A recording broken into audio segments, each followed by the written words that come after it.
superheroes and donate now to the Boys and Girls Club of Noblesville at bgcni.org.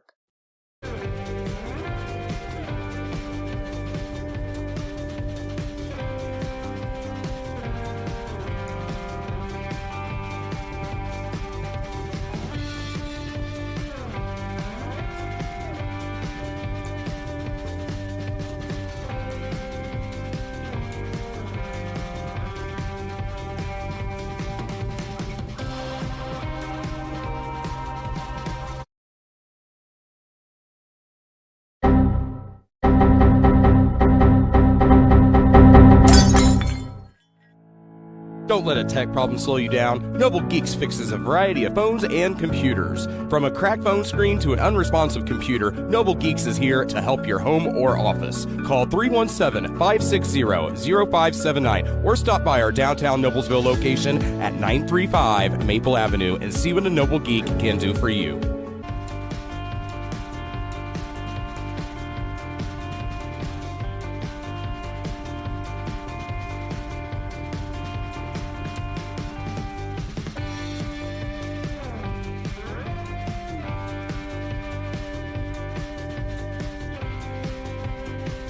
It's very true that it takes a village to raise a child.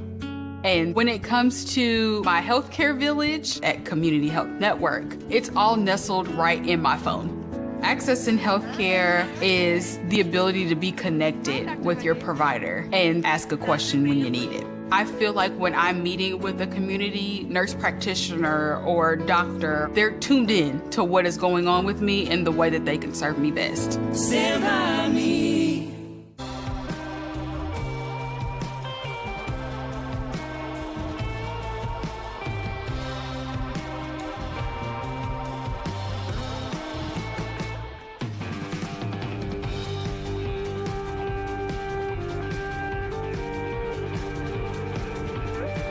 Blades Audio Video Security is Indiana's premier K-12 audio, video, and security provider. Blades is a design-built firm that provides high-quality solutions that are designed, engineered, installed, and warranted by our team of experts. For 18 years, we've helped schools and local businesses see and hear more clearly. Whether it's your sound system, your displays, your network, or your building security, ask how our experienced team can serve you.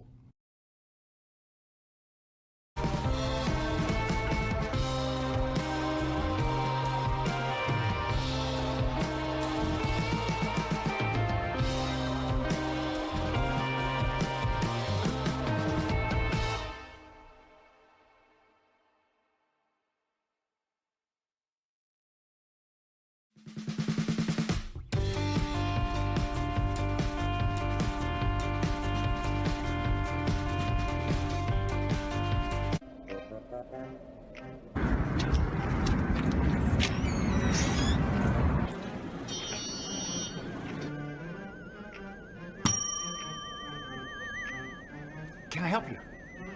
Yeah, I'd like to order a hamburger, fries, salt, maybe a large vanilla shake. Yeah. This is a trophy shop, can't you tell? You got a counter right here. Isn't this where you place the orders? We sell trophies, we sell plaques, we do embroidery. No food. You got carry-out? Unlike the internet, everything that you need we have here at the shop. Very unique. You order today, carry out tonight. That's our version of carry out. All right, I'll take one of everything. Well, that may take a little longer. We'll have it for you tomorrow night. You know, Jim, I'll be back tomorrow to pick it all up. We'll wait for you. Don't wait long.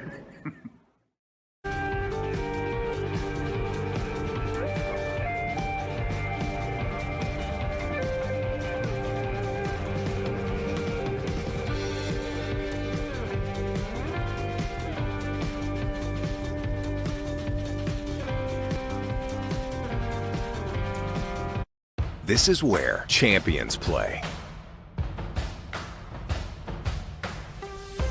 This is where youth champions play.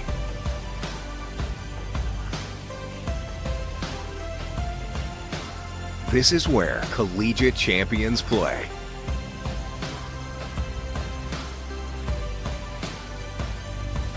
This is where Olympic and pro champions play.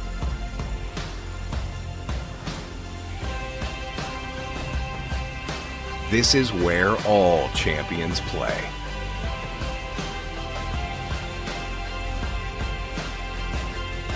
In Hamilton County, Indiana.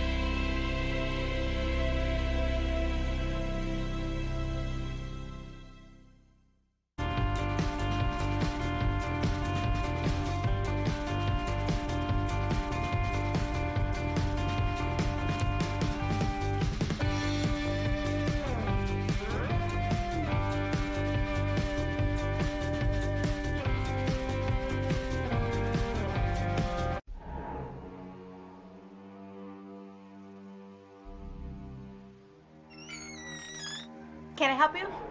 Yeah, I'm looking for Logan Street signs and banners. You found us. But this ain't Logan Street. This is South 10th. We moved 22 years ago. Well, how come you didn't change the name? That would have just confused people. Well, actually, South 10th is Allisonville, if you're from Fishers. Well, before that it was 37A, and before that it was State Road 37. So you're telling me that Logan Street signs and banners isn't on Logan Street anymore. It's actually on South 10th. That's Allisonville and Fishers.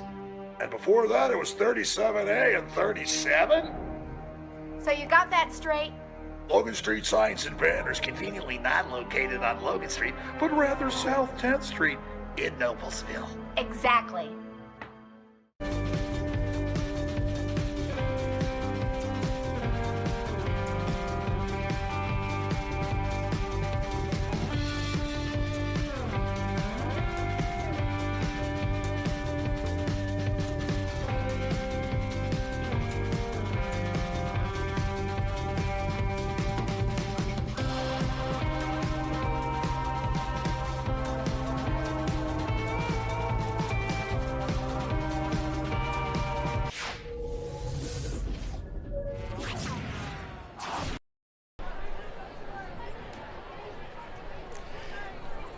And we're live from Beaver Stadium here in Noblesville, Indiana. Welcome to tonight's broadcast of IHSA Football on Hamilton County TV, presented by Logan Street Signs and Banners, celebrating over 30 years in the business. We'd also like to thank our other great sponsors, Noblesville Trophies, Gaylord Electric, Chuck Goodrich, President and CEO, Community Health Network. Visit HamiltonCounty.com, and Hamilton County Sports Authority, Church, Hiddle and Antrim, Blades Audio, Video, and Security, the Noblesville Youth Sports Alliance, and the Hamilton County Reporter. And we welcome you to tonight's broadcast. Craig Atkins with Sean Blades and Perry Williams. Raucous atmosphere, quite the crowd from Fishers, and obviously the Millers filling the stands here on the home side. And a pair of 2-0 teams, but this isn't the only 2-0 match up here in the conference to begin the HCC slate, boys. We've got two other matchups. We've got Franklin Central and Brownsburg and Westfield Zionsville, also 2-0 matchups. This one is huge, and Noblesville has not started 2-0 in quite a while. Talk about this, the upstart for the Millers, Sean, and how this is different from the team of last year. Thanks, Craig. Yeah, it's interesting to see. This is definitely a senior-heavy team for the Millers, and Fishers is quite older too. And Coach Funk's been here a little while and starting to get his systems in place. And I think this is a real test for both teams because they both had a lot of early success, and they probably both tell you they don't know for sure if their opponents were good or bad, but they're fixing to find out. So 2-2-0 teams, two completely different styles. Tonight's going to really tell a story of where these teams are and probably where they're going to go the rest of the year.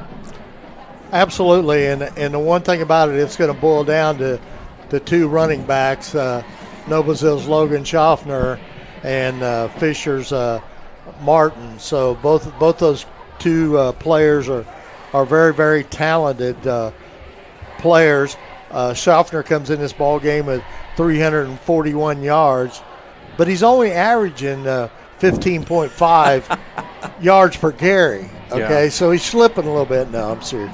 But Martin, 266 yards after two games, 7.2 He's had 37 attempts. On the side, as far as passing, Fisher's passes a little bit more than the Millers, but Jake Baker, the senior, has been doing a good job at the quarterback spot. Yeah, you got Bennett Gorak for the Fishers Tigers, 58% passing, 348 yards, 3 touchdowns, and no picks so far. And accuracy is the key, and obviously a lot of they've been big plays that Baker's thrown 6 of 12 for 219 yards and a pair of touchdowns, and had some long ones, especially in that game against Mount Vernon at Lucas Oil. We're getting set for kickoff here as Fishers will be kicking off. They'll be kicking off left to right, so north to south. Logan Schaffner on the near side, back to return along with number 16 Cole Schott for the Millers. And looks like, I believe, kicking it up for Fishers. Looks like number 12 is Ryan Mins. Left-footed kicker. Something you don't see too often, a left-footed kicker, and he'll kick off from his own 40 right in the middle of the field. Here we go for week 3 here and opening the Hoosier Crossroads Conference. And here's the kicks by Mins, kind of a lining kick. Schaffner at the 6. Breaks across the 15, 20, and he'll be taken down by number 50 of the Tigers, Ryan Gunawan, or check that, Kyle Gunawan. And the Millers will start 1st and 10 at their own 23-yard line. Sean, one thing about it is, that Logan Schaffner is our leading rusher for career at Noblesville, but Gully had a great game last week for 124 yards, and we got a platoon of running backs. Yeah, got quite a few, and I'm interested here to see how Fishers lines up. Coach Judd, Fishers D coordinator, has done a really good job against the Millers in the last three or 4 years. Sometimes stymieing them, and they're kind of coming out in the same look we've seen early from Homestead as well. They're just kind of in a 50 front, 5-man with 2 linebackers, 2 safeties, 2 corners are real tight. Coach goes with trap there first play with Schaffner, and they're not able to move the inside guys there. It looks like Schaffner picked up. They actually picked up 1 yard up to the 24. Might have been generous because he was right into the pile of that front line of the Tiger defense. Looks like, again, Fishers is going to start in the 50, try to take away the big plays with having a couple safeties back. I mean, they're back 6 yards off the ball, but Noblesville immediately goes to a little different look here. And then Baker throw the ball. Back to throw. And he's got an open receiver, and off of a couple defenders and incomplete, intended for Brewer. This big target. That was a big play there, guys. Yeah. Yeah, but Brewer almost came out with the ball. He was covered fairly well, but it looked like a pretty decent throw. You're going to give a guy like Brewer a chance there. So early, Coach Sharp goes to the passing game, and now on 3rd down, he's spreading it out again, going to go empty here. 2 tight ends, 3 receivers. Yeah, he had somewhat shorter defensive backs on him there, and double coverage almost took advantage of that. Baker back to pass in the pocket, goes up left side, up the sideline. Oh, my goodness. Off of the left shoulder and out of bounds. Incomplete, brings up 4th down for the Millers. Excellent protection, excellent throw there. Just a little tough catch, and Schaffner didn't come down with that one. Yeah, great tactic, because obviously I think he caught that Fisher's right corner by surprise, and he was about 4 or 5 yards beyond him. That'll bring on the punt team with Latorno. It's interesting. Fisher's going to have a lot more to think about, even with no success on that drive. Now they got a little bit more to think about than just stopping that T offense. This might be Latorno's first punt of the year, I believe. Yeah, it is, actually. I was about to bring that up as his first punt, and that one rolls out of bounds at about the 42-yard line. It's about 30, 35 yards out of that, maybe. I think they'll call that the 44. Let's keep in mind, guys, Fishers has not been scored on yet this season. Right. Only 2 games, but the Millers blanked Homestead last week. So. Yep. And Hastings and Kenyon, there's about as good linebackers you'll see. Yeah, exactly. It's going to be a real test here. Fisher's a different level offense than we've seen, and the Millers have played really well, but we'll see how we do today against these guys. Yeah, Kobe Martin, a good size, 6'1", 203, and back to pass already is Gorak, and this one completed to John Anthony Hall. Completes that up to about the 47-yard line. First down. Check that up to the Noblesville 43. Here's a replay on it. It's just a single receiver set. They're trying to isolate there. Just runs a 5-yard hitch and makes a nice move into the sidelines. And he's able to pick up about 12 yards. Fisher stays in trips right, tight trips right, single receiver left, single back in the backfield. They're just going to continue to get the ball quickly. Almost busted that. Yep, almost intercepted. Good play on the ball by Carter Richardson. Very nice job. Broke on the ball. Trying to get just a quick bubble screen out to the number 2 receiver on the trip side. And well played by the Millers. Yeah, big key there. Obviously staying home, and then you're almost breaking that, and that could have been 6 for Noblesville's defense. Now 2nd and 10 at the 43 of Noblesville. Just a minute and a half into this ball game. Beautiful night here. Fishers has some kind of a huddle. I mean, they got a tight end and more of an H-back. Looks like they're looking at Jet. Going to give Martin his first carry. Picked up 2 down to the 41. Just a little fake jet sweep inside zone run there, and Millers defended it pretty well. We'll bring up 3rd and about 8. We don't see too many huddles these days, do we? No, we certainly don't. The game moves pretty quick anymore. Thanks to Peyton Manning. Yeah, Fisher's huddles just to give their O-line their assignments. The receivers and backs seem to get the calls from the sidelines. So Martin switches sides. Trips right. Now trying to go up the sideline and completes this one. John Anthony Hall, 81 with the catch, and that'll be another first down for the Tigers. Again, they're just trying to go. They went trips right, trying to isolate the backside receiver one-on-one. Again, he runs about a 10-yard quick hitch, timing route. As soon as he turns around, it's a perfect ball. Cameron Wilson had decent coverage there, but well-executed play by Fishers. That brings up 1st and 10 at the Noblesville 31 in motion. There's Cyrus. There's the jet sweep to the Cyrus. boundary. Gets back to the line of scrimmage at the 31, knocked out of bounds. Like 52, Austin Hastings making his presence known. Brad, don't you think, Sean, don't you think that Fishers will be testing this secondary of the Millers? Yeah, and so far they've just taken advantage of kind of some softer coverage on the outside and just throwing hitches underneath it. You know, if you're the Millers, you want to jump those a little bit, but as soon as you do and they've double move or something, you could give up a really big play. So fake the hand off to Cyrus. Now it's Martin up the middle. He goes and big gain inside the 20. Picks up a first down to about the 17-yard line. Picked up 13. Gage Gully on the tackle, number 6. You know, and that's where you see, if you watch the inside backers, they take a false step on that jet motion. It's frustrating as a coach because that's not their responsibility. But the fact they take one false step is all that Fishers needs to create a crease and get up the middle. And that's what they did. They're going to throw it again here. Back to pass. He's flushed out right, looking for a receiver, and that ball's incomplete. Nice coverage there by 21, Cole Richardson. Very nice play. Gavin Kenyon did a real nice job of putting a little pressure on the quarterback there as he rolled out. And Cole Richardson made a really nice play there. 2nd and 9 at the 17 of Noblesville. 8th play of the drive coming up here. Their trips right again, tight trips right. And off to Martin up the middle, and he may get to the 15.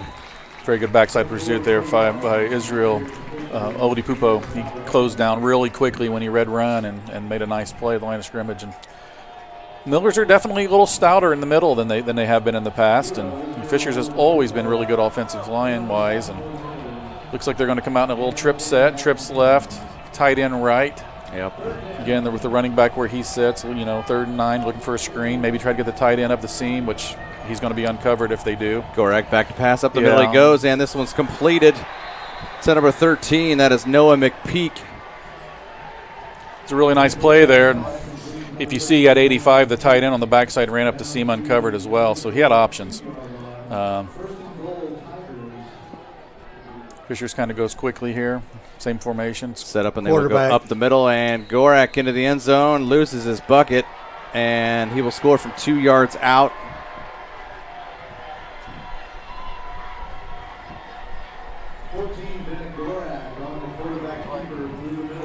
Again, just a real quick kind of a rush play there. Yeah, they were ready. Kind of an unbalanced look and just went up the middle. Straight right up. PAT. 10 plays, 56 yards on that scoring drive for Fishers. Tangera on the extra point up and good, and with 8:15 left here, first quarter play. Fishers 7, Noblesville 0. Celebrating over 30 years, Logan Street Signs and Banners specializes in last-minute signage and banners. Serving Noblesville and Hamilton County since 1992. You can contact them at 317-773-7200 and visit their website at loganstreetsigns.com. Also, give them a follow on Facebook.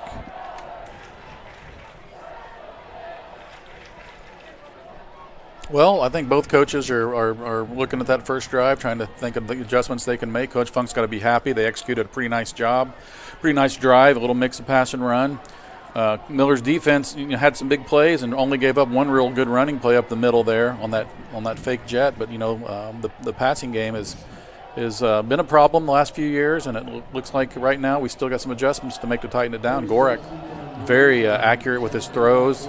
Receivers are catching the ball. I mean, we even saw last week, Perry, with Homestead.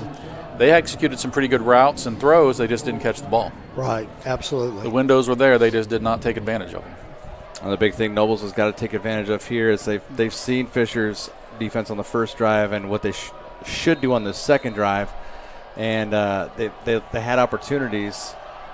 Didn't quite convert the two passes, so hopefully they can this next drive to even things up. Schaffner from the 6 once again.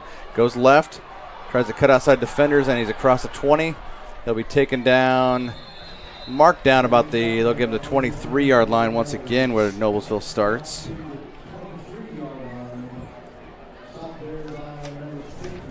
Well, it's important to see what the Millers do here on this second time with the football. See what kind of adjustments they've made. Well, the first drive they tried trap first play, then they threw it twice. Coach Sharp kind of went out of his norm trying to catch Fishers off guard. He actually called some good plays and had opportunities there we just didn't execute. So I look for him to come back this drive, and I would expect him to go off tackle here. The first couple plays, you're probably going to see the power play. Make him earn it up front. Just see how Fishers defends it there. There's simple power left. Again, Fishers defends it well, but it's 5 yards. It's more traditional, what we expect from the Millers these days right there. Gage Gully on the carry. Gets 4 yards up to the 27-yard line. I mean, if I had Big Ransom McDermott, I'd probably run behind him quite a bit. Yeah. Sean, do most coaches, head coaches, do they have it scripted up for the first couple of series? A lot of them do. That fact that we just ran 3 plays, I'm going to say Coach probably had that scripted up. Yep, we got a flag, a little extracurricular. I think we got a face mask. Schaffner on the carry gets up to the 28, picks up a yard. 5-yard face mask. I'm looking at the preliminary call. He's sticking with that trap, and he's stubborn with it. And you've noticed, and we'll see that play get held up once or twice, and the next thing you know, Schaffner's slipping out for 70. So he knows it's there. We're just missing an angle there somehow. And Fisher's got some bodies in there, man. They got some dudes that aren't going to be easy to move. 77. And they've always been really good defensively. They're well coached, and they usually have plenty of talent. And that's going to be a first down, though. Yeah, and they'll be challenged this week because a lot of times after we scored on Homestead a few times last week, they just fell to their knees and just filled the holes. Right. That brings up a first down. Millers get the first down by penalty. Baker under center. And this one to Gully. He breaks it outside right and across the 20, 35, 40. 45, knocked out of bounds about the 47-yard line. Picks up 14. Big run by Gully there. We just kind of ran what would call the bounce play. If you look at it, looks like power, but we're trying to hook in the guy. Logan Schaffner with that was a great block. Yeah. That's where we're kind of miss a guy like Widget. Widget is our speed guy, on those types of plays. But, again, we're hitting them with what they're giving us. And without that block, I'm not sure Gully would have gotten as far as he did. Absolutely. And, that's one thing probably Logan Schaffner doesn't get enough credit for. Yeah. His ability to get out front and block. He's a heck of a blocker, feisty. This is just simple power, right? Gully powers. He gets forward progress. They'll give him up near the 49. Fisher's getting penetration in the middle and the A-gaps there, and it's holding up the pullers. The pulling guards aren't able to even get around to that. So that's what they want over there. Fishers wants to penetrate and keep things from happening. You can't get the overwhelm the point of attack when the guys can't get to that point. And that was a very successful play. Big number 77 for Fishers is bringing it tonight. Second down and 9 at the 48.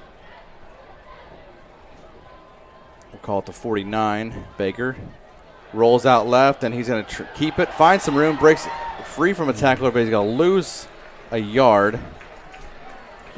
I'll tell you what, he would have lost more there if it wasn't for that good block by Bellum. Yeah. That got him back to the line of scrimmage, really. Fishers has a lot of speed there. We try to run keep, which is, fake trap, fake power, and keep, and Fishers had 3 guys waiting on it. They also, again, had pretty significant penetration in the A-gaps that kind of blew that play up. Trips right again for the Millers. Baker back in the gun, looking, has a little time. He's going up the sideline, and Schaffner turns both ways, then finally turns back outward to go over the outside shoulder, and it goes off of his hands and incomplete. Tell you what, Bake's throwing some good balls tonight. Yeah. He's giving us some chances. It's tough, and Logan's looking right back in the sun on that and had to make 2 adjustments. It's there. The openings are there. Yeah, but another 45, 50 minutes, and that sun's not there. Right. Yeah. That was great coverage by Fishers. Again, they've, even on the passes that have almost been completed other than the one, Fishers is right there. They're excellent team defensively. Latorno gets this one off. Nice spiraling punt. And this one's going to be caught at the 17 there by number 8, Owen Folta. He's brought down right away. Gavin Kenyon, the long snapper's down there and gets just enough of him. You love to have a long snapper that's also a pretty good defensive player. Yeah. Well, it seems like that's a lot of the times the case is one of the first couple down there on a punt is the long snapper because everybody else is rushing. He's going. Yeah, he's uncovered. They're not allowed to touch him, so he gets a free release. Yep. And Kenyon's a good guy to have. Oh yeah, that's great. When somebody doesn't block him because he is as tough as they come. And that could be a ticket for him, to do some things at the next level. Yep. Yeah, absolutely. Exactly. All right, here we go. Fishers comes back out, an empty look. Got tight right. Trips. Here comes the jet motion. Gorek back to pass and finds the receiver, and that is number 13, McPeak. And he's got some room in the open, gets up to the 38-yard line, picks up 20 yards.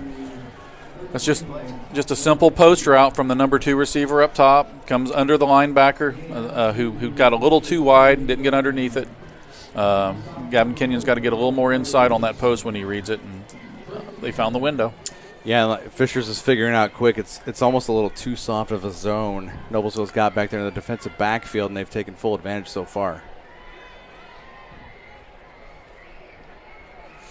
Number 11 in the top. Well, he's coming in motion now. Yeah, 4 of 6, 57 yards. Gorek back to pass again. Goes down the right sideline, and Joe Cyrus down to the Noblesville 43.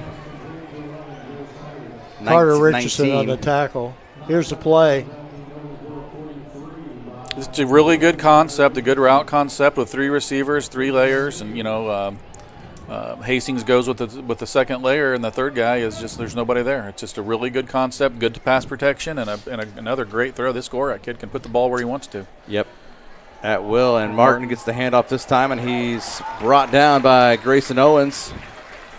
There's been little to no room to run the ball for Fishers thus far. It's the passing game that's obviously working for him. Yep, Martin couldn't break free of Owens there, loses a yard back to the 44 of Noblesville, 2nd and 11. They're going to have to get some pressure on the quarterback in the passing game, and Fishers they're content with just getting rid of the ball quickly and hitting guys in stride, which they're doing. Gorak out to the right side, John Anthony Hall, and can't escape the hands of Cole Richardson. He had a couple of Richardsons on him there. The Richardson brothers were both all over that play. Did a nice job. Short game. 2 yards on that one by John Anthony Hall. Brings up 3rd and 6. Nice play. Big 3rd down play for the Noblesville defense. I look for Fishers to probably look for a screen here, look for maybe number 11 up the seam. They've been able to really take advantage of the number 2 and receiver. They're going to try to run again. Counter back. And wide open. 30, 25, 20, 15, 10, 5. Touchdown. Kobe Martin from 39 yards. Again, jet motion. Jet motion with 11.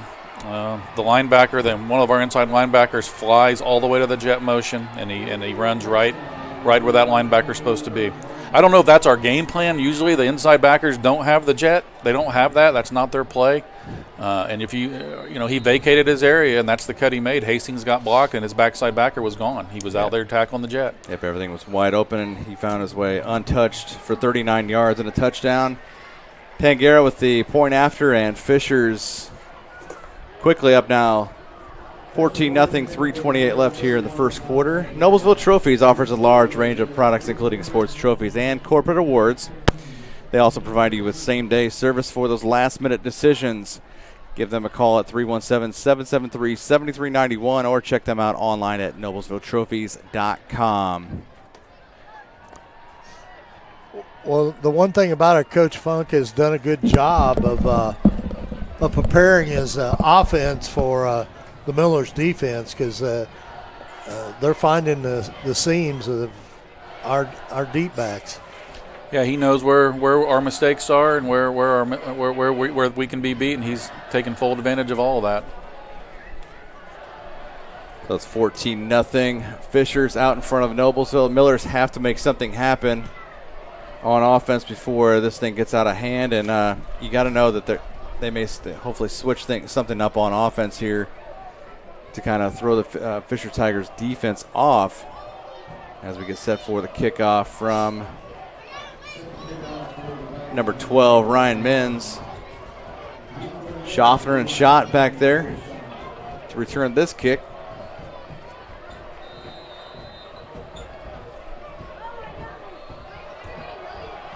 And this one high and not so long at the 11-yard line is Schaffner. Up the middle he goes, and there's a flag in the backfield. Probably holding call there. Yeah. So marked down at the 29. We'll see what happens for field position here. Noblesville has to string a drive together here. They have to The score. defense needs a break. The defense needs to look at some film and figure some things out. Again, we had them stop that time. It's just funny thing about football. It's an 11-on-11, and when one guy tries to do someone else's job, it can really mess things up because if the team hits that particular opening, Yeah, because on that run, Martin was wide open. I mean, there wasn't anybody around him to catch him. Spot foul on the hold, and that's going to make this drive for Noblesville start at their own 16, where they'll try and muster up some offense here.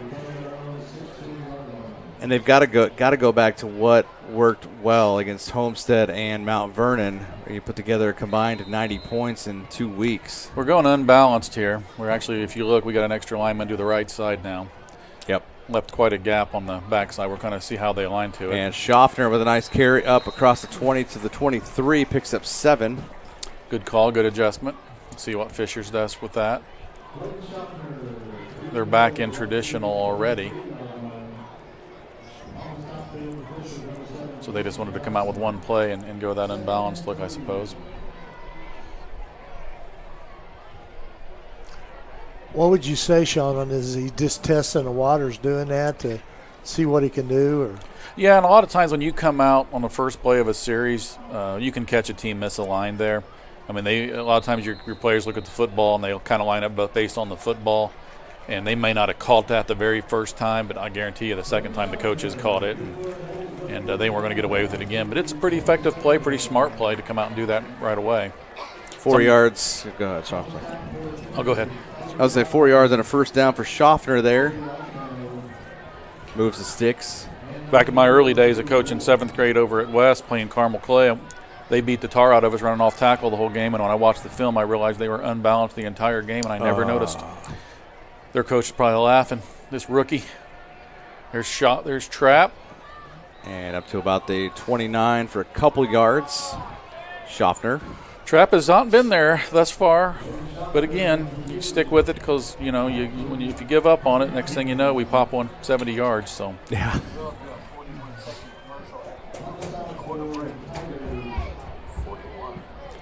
Millers are coming out here with trips right. You got Max Millers, a single tight end here. Baker's in empty backfield here. Let's see what he's going to do here. 2nd and 8 at their own 29. Looks like they're listing for a pass route call. Yep, plenty of time left on the play clock. And keeps it himself this time across the 30, 35, 40. Down about the 42, picks up a solid 13. Great play call. That was call. a good call right there. Good play call. Now Jacob Baker just takes the snap, and it looks like we actually run what we would call down. There's a play side kick out. Good hard run. Baker got hit pretty hard. You ain't gonna hurt him unless you really hurt him. Yeah, he's a tough kid. He's a tough kid. It's at Williams I think, or something. That's I don't right. know. Yeah. You know. That right side of the line there, also some good blocking over there. Yeah, Curtis Gordon, the left guard, had a really beautiful kick-out pull there to open that up. You got double tights here. Schaffner in motion right to left. Oh, Baker Brewer, across the Brewer middle. Brewer's wide open. Oh, yeah. Jordan. Aiden Brewer with a nice catch. Down to the 23. The really nice, again, the beautiful fake on the jet sweep with Logan Schaffner, which you have to respect. And another great throw by Baker. 35 yards on the pickup down to the 23 of the Tigers. Millers are in business looking to cut this lead in half as we're under a minute left first quarter play. Millers definitely have a little more diversity, a few more options this year. And it's good to see him doing some different things. Fishers hadn't seen this. We haven't showed much of this in the first two games. Baker again, keeper, 20. Down to the 15, picks up 8. That's the same play the other way. That's Michael Bennett, the right guard, had a beautiful pull to the left side. You see Michael Bennett from right guard kick out that left guard, or left defensive end, and open up a nice hole. You know, it's not often when you have trips right that it's your 3 out of the backfield that are your trips. Yeah, hey, athletes are athletes, yeah, right? Yeah. Millers are. Looks like they're going to try to run something here with 7 seconds. I would expect a no play, if anything. Yeah, I think they're going to let this clock run out.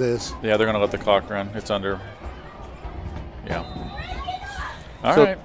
So at the end of the first quarter of play, it's Fishers 14 and Noblesville 0. We'll take a quick break and come right back here for the second quarter of action here. Fishers and Noblesville on Hamilton County TV. Blades Audio Video Security is Indiana's premier K-12 audio, video, and security provider. Blades is a design-built firm that provides high-quality solutions that are designed, engineered, installed, and warranted by our team of experts. For 18 years, we've helped schools and local businesses see and hear more clearly. Whether it's your sound system, your displays, your network, or your building security, ask how our experienced team can serve you.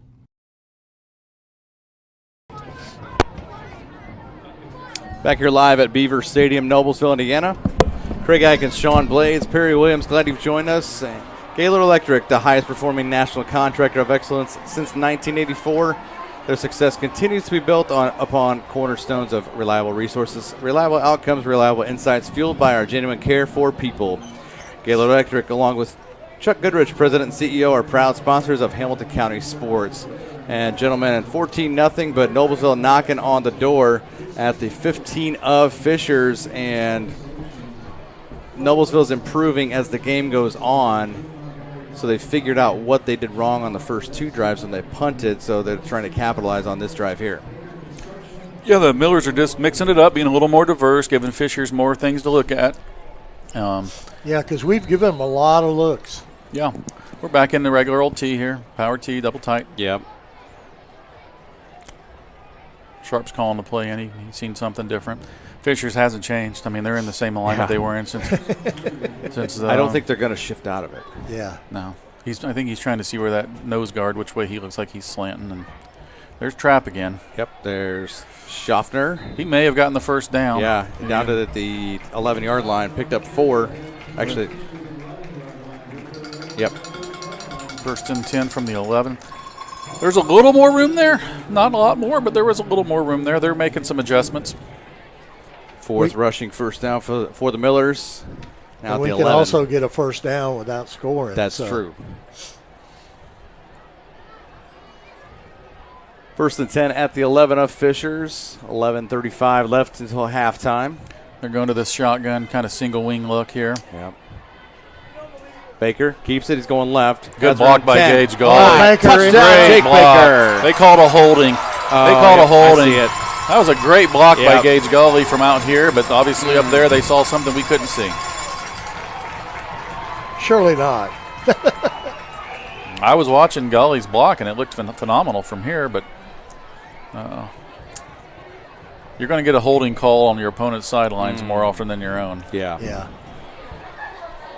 Well, it's going to move them back to the 21, but it's still going to be 1st and 20. No reason to panic here.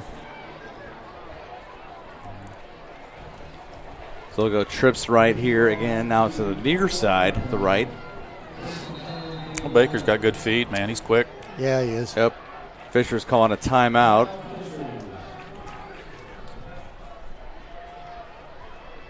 As a leader in Central Indiana Sports Medicine Community Health Network has a deep lineup of orthopedic and sports medicine specialists to keep you playing at the top of your game. Whether it's a pulled muscle or a torn ACL, community physicians are helping area athletes remain active and competitive. Visit ecommunity.com/sports. Yeah, they made Fishers think about that, especially with what Baker is now more capable of what they thought with his legs. Well, just like you said earlier, Baker hasn't run the ball much this season, so.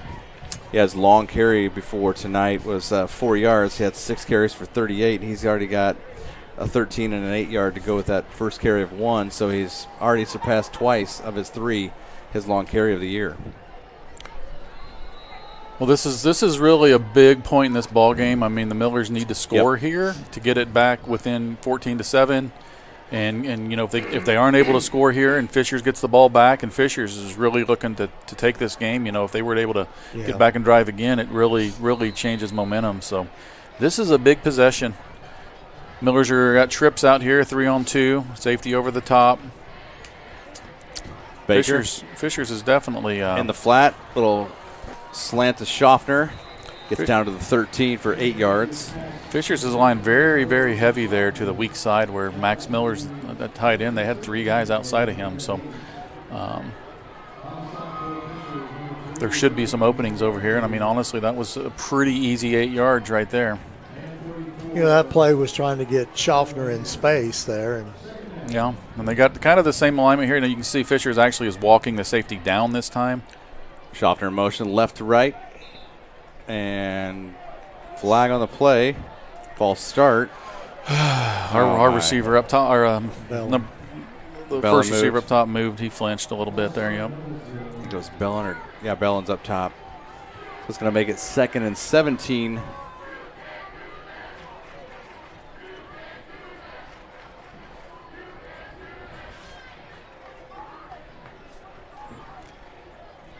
Miller's getting the new play signaled in here. So now it's 2nd and technically goal from the 17. They went from not having to get a first down at the 11, and now it's 2nd and goal at the 17. A little different look here. Yeah, Twins. Bad snap. Baker going corner and good defensive play over there by Fishers. Yeah, it was at 32. It was a nice throw by Jacob Baker there off picking the ball up off the ground and just letting it go. He put it in a pretty good spot. Yeah, he did. Yeah, 32, JT Teal on the defense there. Now it's 3rd and 17. That was a great job by Teal, honestly, coming off his own man to make a play on the ball. Yeah, because Baker put it right in there. I mean, Schaffner had a shot at it, but it was tipped. Because obviously with that ball, he's not going too high because of Schaffner's height.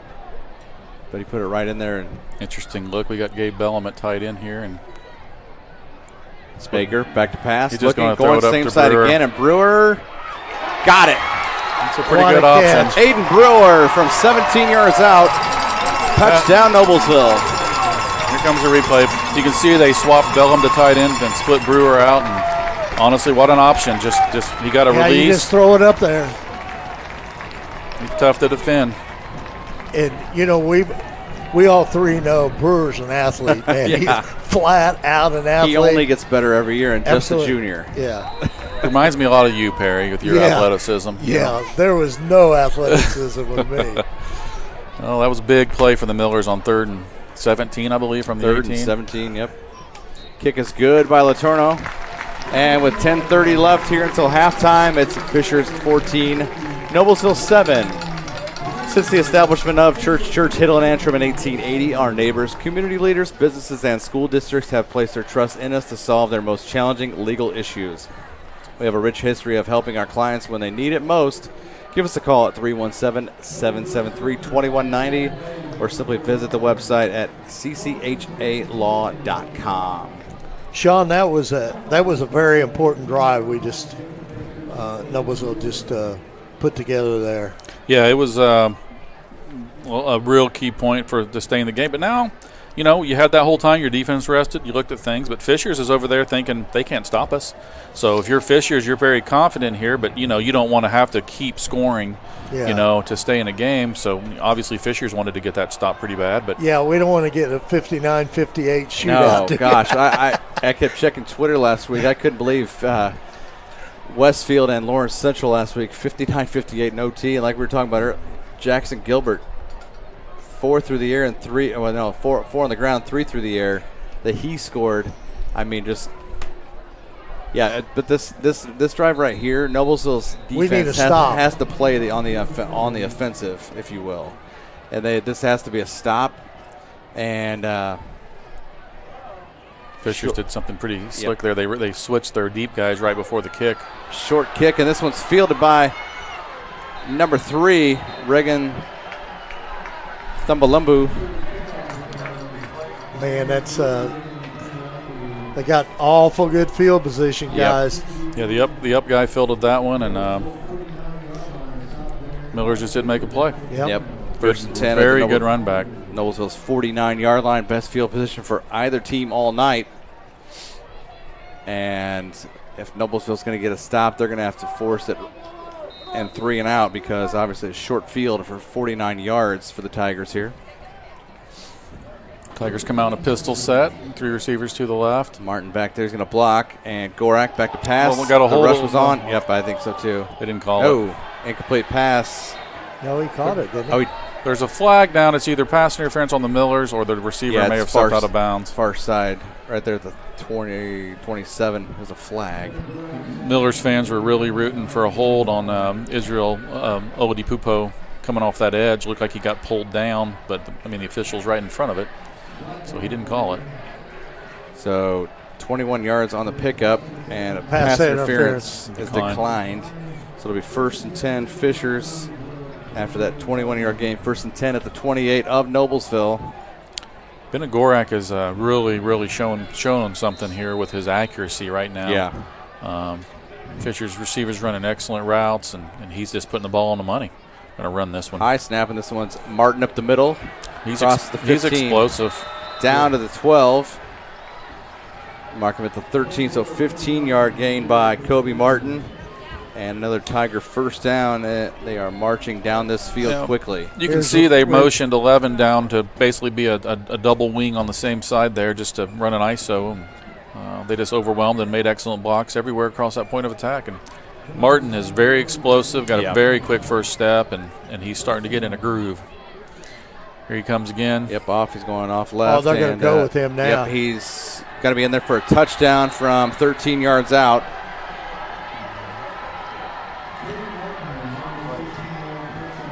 You know, Martin last year gained 1,200 yards and missed a couple games. So yep. Fisher's right guard can catch a number, pulled through that hole on a power play, and just really put a nice block on our inside linebacker and busted that play open for him. Unofficially, I have him 6 carries, 83 yards.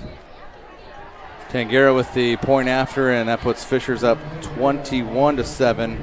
9:46 left here in the first quarter. What about Blades Audio Video Security? They are Indiana's premier K-12 audio, video, and security provider. Blades AVS is a design-build firm that provides high-quality solutions that are designed, engineered, installed, and warranted by our team of experts. For 18 years, we've been helping schools and local businesses see and hear more clearly. We've added securing your facilities to how we can serve you. So whether it's your sound systems, your displays, your network, or your building security, ask how our experienced Blades Audio Video Security team can serve your business. Speaking of Blades Audio Video, 2 of our team members, Clayton and Wyatt Blades, are watching. They just sent a picture. They had a little party at their house, watching Hamilton County TV in their living room. Nice. Listen to Dad. Listen to Dad. They said they're going to go out and buy some trophies after this. They're getting all excited. Yeah. Well, I mean, this game's unfortunately kind of not been a ton of defense. If you're a defensive guy, I guess it'd be unfortunate, but it's been a shootout so far and Fishers' offense is well-oiled machine, and they're kind of able to do whatever they want to do, and the Millers are looking to respond, and at this point they have to respond every time, and got to figure something out defensively. Yeah, 9:46 left in the first half. The Millers have to score on this upcoming drive, as well as the following. They need to stop Fishers and stop them now. Kick return is... That's a shot. Shot returns this one off the right side. He's going to be brought down at the 25, where the Millers will start this drive. It's a nice kickoff. Fielded about the 6 or 7 yard line, and excellent coverage by Fishers. Millers actually may have got away with one. I saw a little hold there. Somebody got tackled in the white jersey, but didn't get called. Millers come back out and double tight, full house. Jacob Baker still making the calls.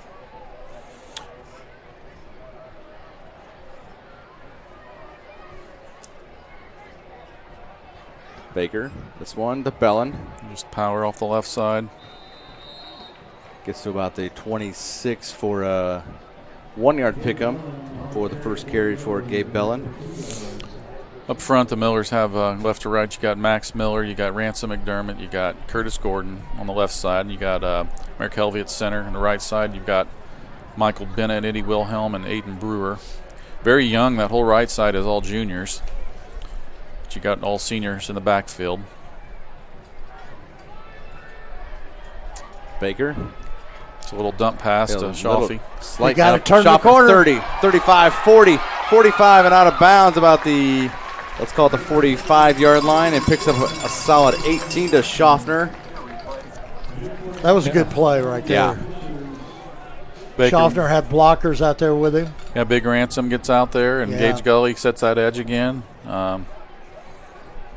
I think Baker wants to make sure we understand to put that on his passing stats. He just aired that one out and got 20. Yeah.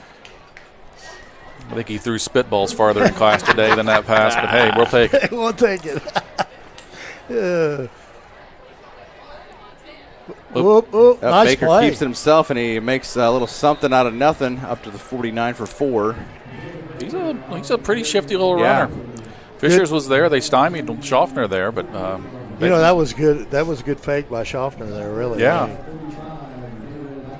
Millers are pulling out the playbook, getting a little deeper in the playbook than we've seen the first 2 weeks. They're being forced to by a very good Fishers team. Fishers is, staying in their look. They're not changing much. They're not doing anything crazy. They're staying with what they came with and just trying to get their reads and execute. Breaks it again and finds room, and there's a flag coming in. That's a face mask. Gully on the carry. Probably just a 5-yard face mask. Gets down to the 44. Miller's running backs are being really shifty in the hole today. Picked up 8, which would be a first down. Face mask, defense. Gully gets the first down on the ground. I believe that's just a 5-yard variety. Yeah. I saw it was just a quick grab. So that'll be down to the 39. Check that, the 40. Nonetheless, they got the first down rushing, and 5 yards marks it down to the 40-yard line. 8:20 and counting, first half of play. Miller staying in their tee, Fisher staying in their 50. Baker, this one goes. Gully bounces outside 40, trying to make a move, and gets, second move there. Second effort gets him down to the 32, picks up a solid 8, does Gage Gully. Johnson on the tackle for Fishers. It's a great second effort. Oh, yeah. Here it is. Let's look at this again, guys. Great job by Gully. Really nice move at the end. 39 from Fishers there had a hold of him. Jake Pruitt. Jake Pruitt had a hold of him and just got a little high, and Gage took advantage of that. This is where running those kind of plays, these big 77, these big fellers inside for Fishers get a little winded running sideline to sideline. So, little traffic jam. Baker going to be had back at the 42 for a 10-yard loss. Yep, there was a little traffic jam back there as he took that snap. Yeah, that looked like it was going to be a pass play. And they blew it up. Yeah, they really it was play action, so we're pulling guards where it looks like a run, and Fishers really got in there and made that play impossible. So it brings up a 3rd and 11 at the 41. Yep, timeout going to be called by Noblesville. Coach Sharp wants to talk about this a little bit. The Hamilton County Sports Authority is the county's official sports corporation that works to create positive economic and community impact by attracting, supporting, and developing sporting events, facilities, and clubs for Hamilton County, Indiana. Hamilton County Sports Authority's work includes bid development, financial assistance, event management support, and leadership consultation to grow opportunity in sport for the county and the cities of Carmel, Fishers, Noblesville, and Westfield. Learn more at HamiltonCountySports.com. Perry, didn't you say Carl Daniels is working over there for the Hamilton County Sports Authority? Yes. Yeah, Carl's a good guy, man. We coached his son Manny years ago, and James, his other boy. And Carl was a really good guy to have, a very supportive parent, encouraged coaches. He's a good guy. Really, I like him. Yeah, I think he's his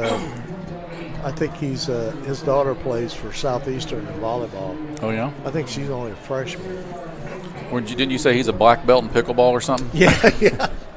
They have levels like that? Apparently, I don't know. Oh, wow. Tony Euler apparently is an avid pickleball player. I got a set of paddles and stuff a year or so ago and haven't played yet.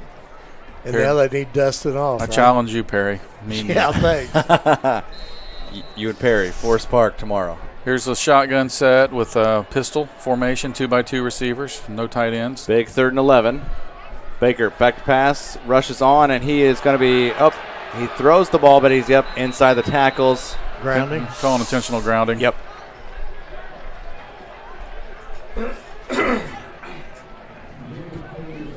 Yeah, unfortunately the case, you obviously don't want to go down with that yardage of the sack, but you're going to go back with the yardage of an intentional grounding here.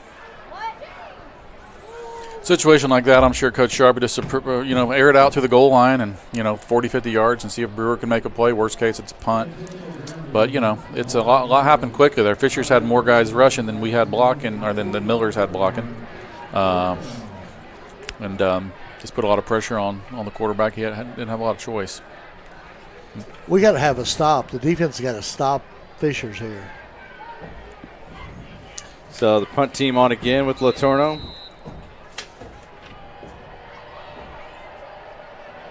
They may bring him.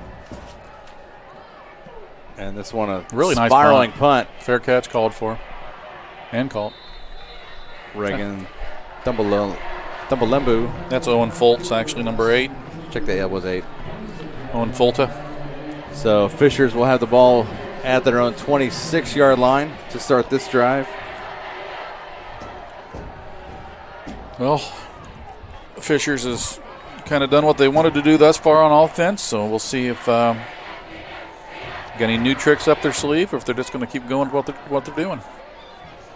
I would probably just keep doing what they're doing, right? Yeah, the old bread. Because we haven't had an answer yet. So if it ain't broke, don't fix it. That old adage. And Gorak back out there, and he may give it to Martin, but his passing game has been pretty accurate. 2x2 with the jet motion. He's not 7 of 9, and great play by Cam Wilson coming up, number 81. John Anthony Hall with the quick catch.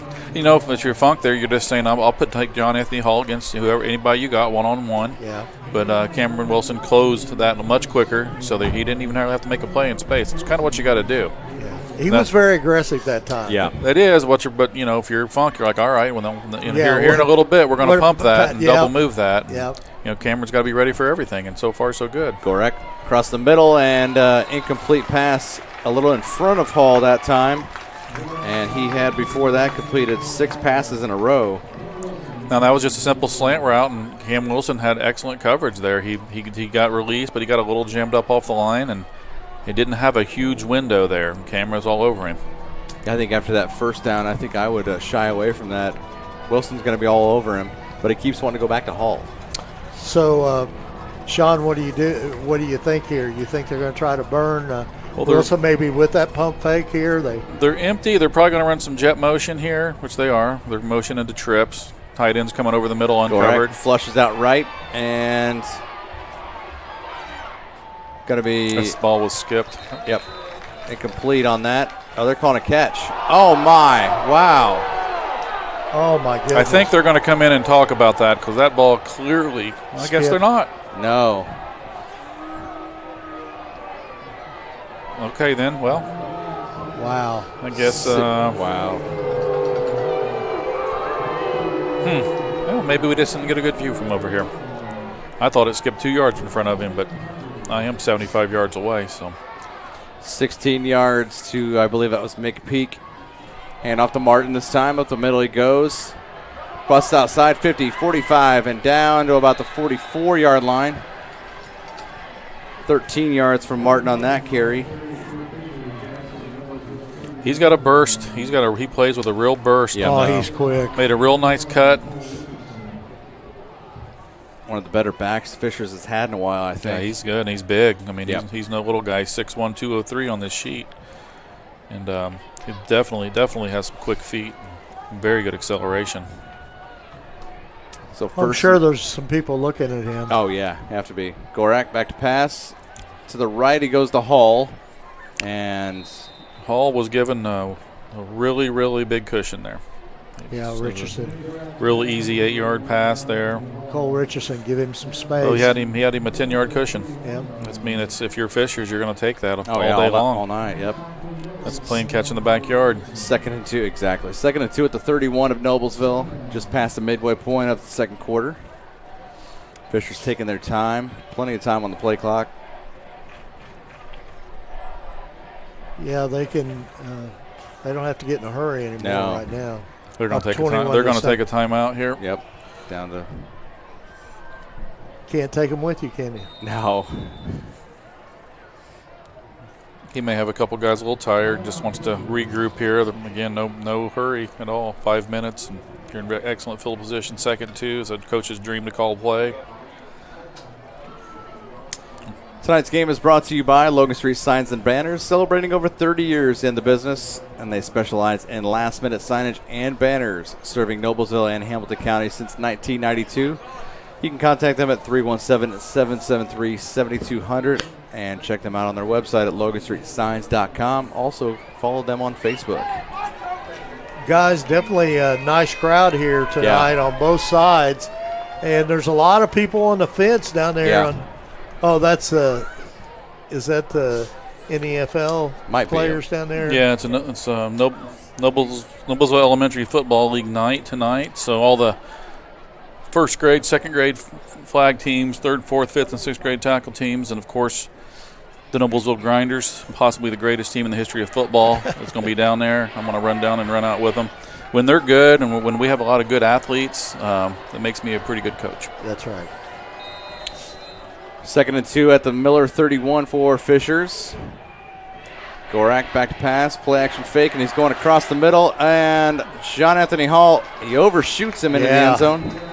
3rd and 2. But he was definitely open. He was open, but not wide open. I'd say, again, that's why Coach Funks takes the time out, lets them catch their breath, knows it's 2nd and 2. They're going to go for it. They got two downs to get 2 yards, so that's a good time to take a chance. In that particular play, the way he threw it, it's either their guy or nobody's going to come down with it. Referees are having a little discussion about something.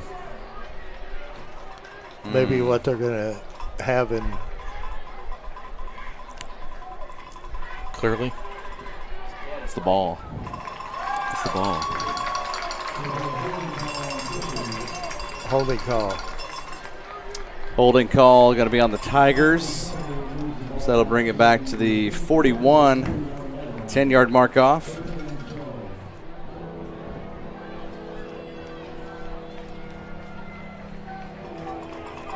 Makes it 3rd and 12, a big third down. Kobe Martin's committed to Miami of Ohio next year. He's going to be a check that 2nd and 12. So you're right about him. He's definitely got Cyrus in motion. Handoff. He takes it on that inside jet, and well past the first down marker and out of bounds at about the 19.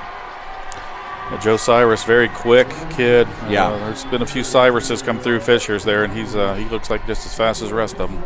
22 yards as they mark him. Actually, 20. Here's the play. 20 yards. Man, he's quick. He's quick, but Noblesville's linebackers out there just really lost the leverage. They darted inside and gave up that play. These are things that Coach Metzler is going to be on them. That's all coachable, all fixable, but they're making mistakes that they know better. Some things you can catch up on during that play. You can't catch up on that. Martin off the right side. There he goes again. He's 10, open. 5. Touchdown, Kobe Martin. He is so strong. Yep. He's a load out there. Did you say Martin's going to Miami of Ohio? Yes, sir. And again, our defensive end, looks that way. They're walking back a ways. Yeah. And they'll be taking these points off, so we got a holding offense. That's a big break. Yep. Good thing I didn't write down that stat yet. The guy I thought was the edge setter for Noblesville on that play darted inside, and but maybe he got held. Maybe he got shoved inside. Maybe they were dragged inside. Wilhelm and Bennett came in the ball game for the Millers here up front on the defense. Couple two-way players, couple juniors. I bet Miami of Ohio coach Jason Simmons is probably watching this game. He's a position. He's a run backs coach. So. Yep. Gorak back to pass, and this one's completed to Cyrus. Gets down to the 21, picks up 10. Again, just about as easy of a 10 yards as you can pick up there with that kind of cushion. Brings it back to 2nd down and 10 from the 31. Coach Funk will just continue to take advantage of that if you're going to give it. Yeah, that defense is going to let you pass, he's going to pass all night, and then sprinkle in some Martin plays there, here and there. Really impressed with Gorak's accuracy. Yeah, he's very composed back there. Yeah, he knows what he's doing. He knows where he's going, and he's got some good receivers. Yeah, they're moving Cyrus out for a reason. And we got Coach Funk runs up to call timeout, I believe. Yep, timeout. That'll be the final timeout for Fishers. Noblesville Trophies offers a large range of products, including sports trophies and corporate awards. They also provide you with same-day service for those last-minute decisions. Contact them at 317-773-7391 or check them out online at noblesvilletrophies.com. What do you think here, Sean? What does the old head coach think here? I don't know much, but it's 2nd and 10, 4 minutes to go. He can do anything he wants right now. He can run it. He can throw it.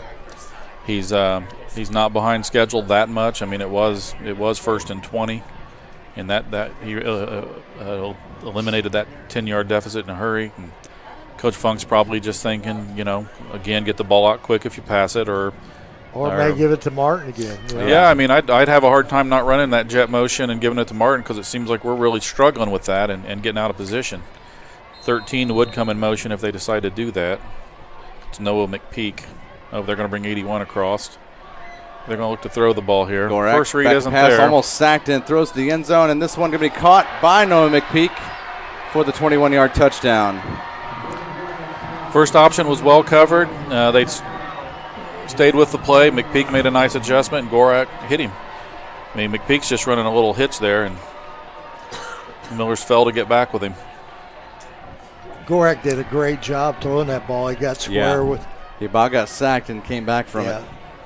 Yeah, he looks like he's just out back throwing the ball around with his buddies right now. Yeah. 27-7 here.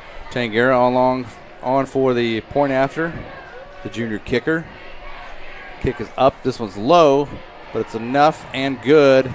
And with 4:12 remaining here in the second quarter play, it's Fishers 28, Noblesville 7.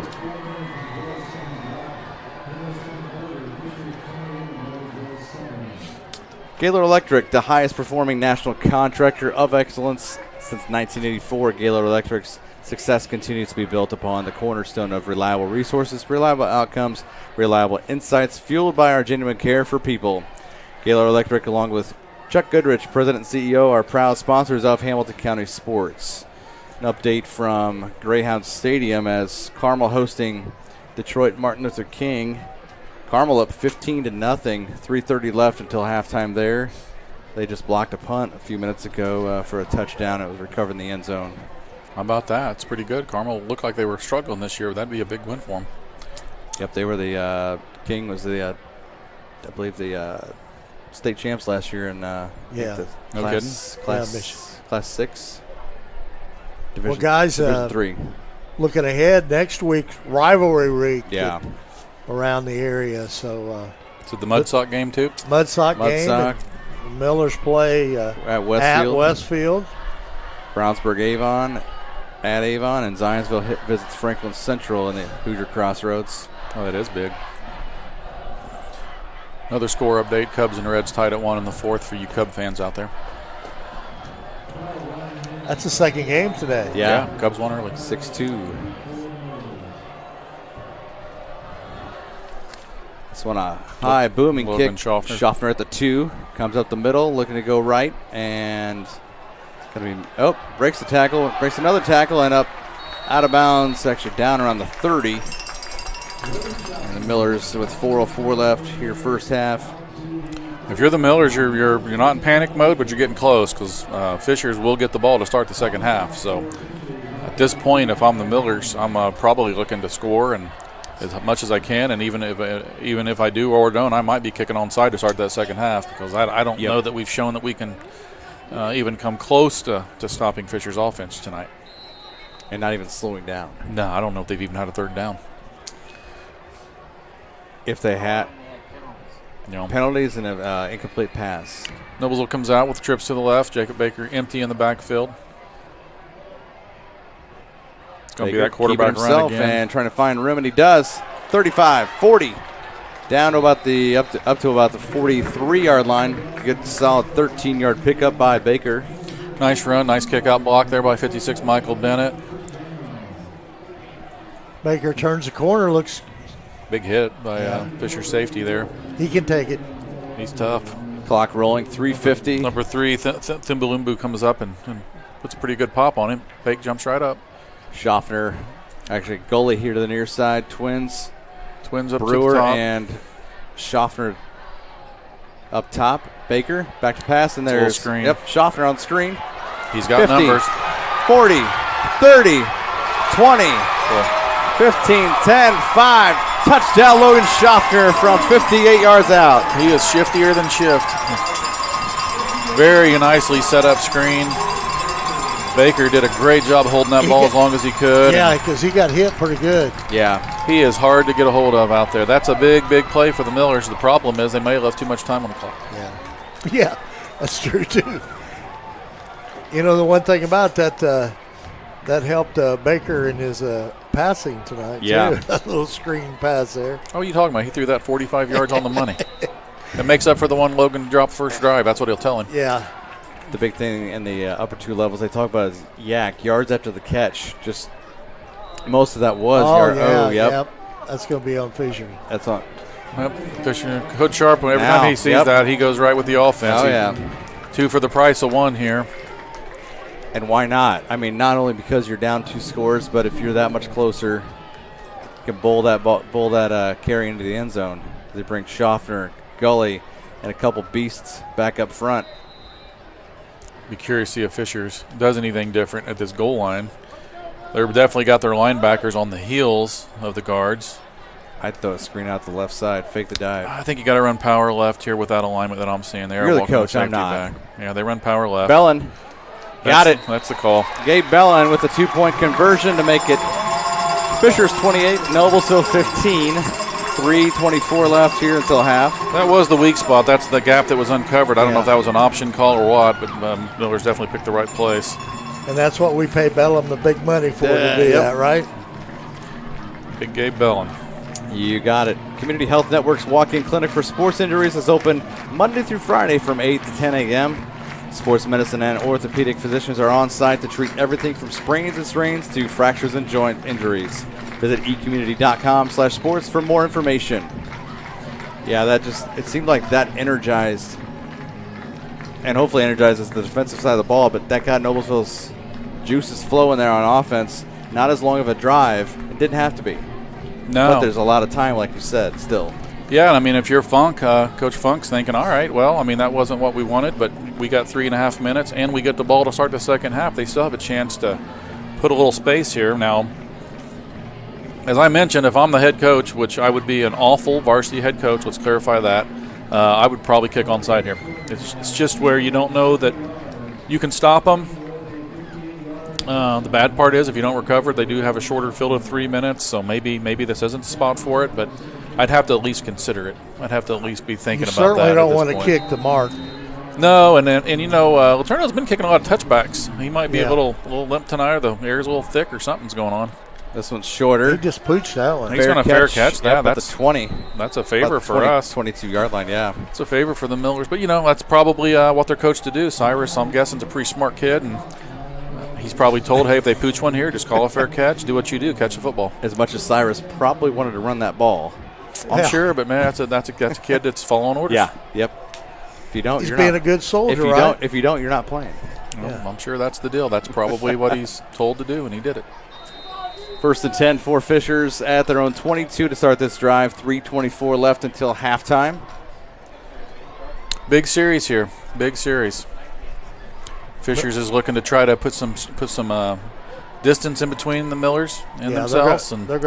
They may air it out here. They're coming out empty. Yep. Twins to both sides. Got trips on the right, tight trips with the wing. There comes that jet motion. To Martin in motion, takes the hand off on that jet.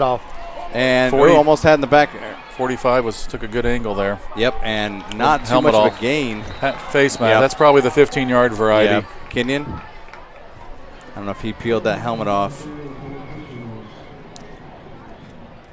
He could possibly do that. Martin carried up to the 26 for a 4-yard pickup. Let's see what they call from there. Does he have to go out? No, I saw him pulling back in. I think they he's back. He's over on the sideline. But I think they gave him the option to stay in the game, and he went to fix his helmet. I think that's what happens. I think if somebody rips your helmet off, you know it's not really fair to. Especially on a penalty. He's taking a blow anyways. It looks like. Now that's a big penalty because that was a loss or a no gain.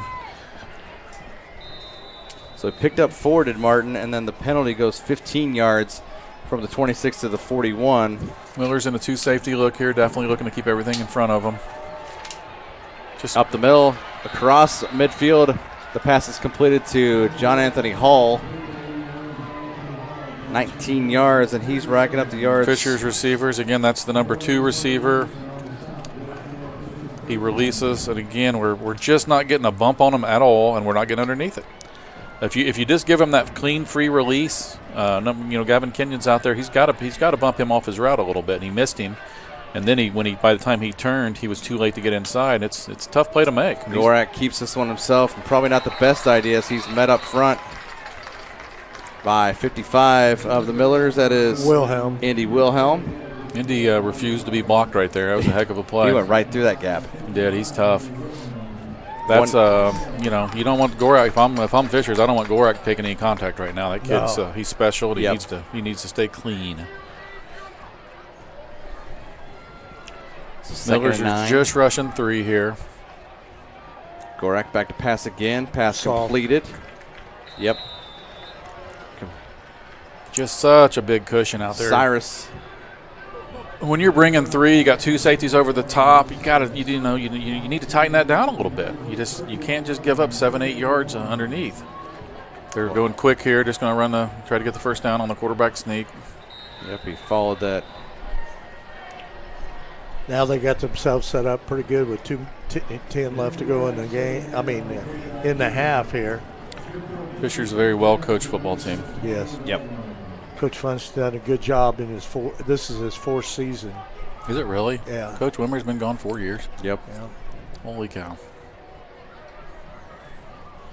If Coach Wimmer's watching, I'm glad to hear he's doing a lot better from his injury last year. Got hit by a car. I think the car got totaled. And Gorak back to pass, going up the middle again, wide open is his tight end, number 85, Joel Gates, and in there for a touchdown from 28 yards. I'll tell you what, Gorak's picking us apart.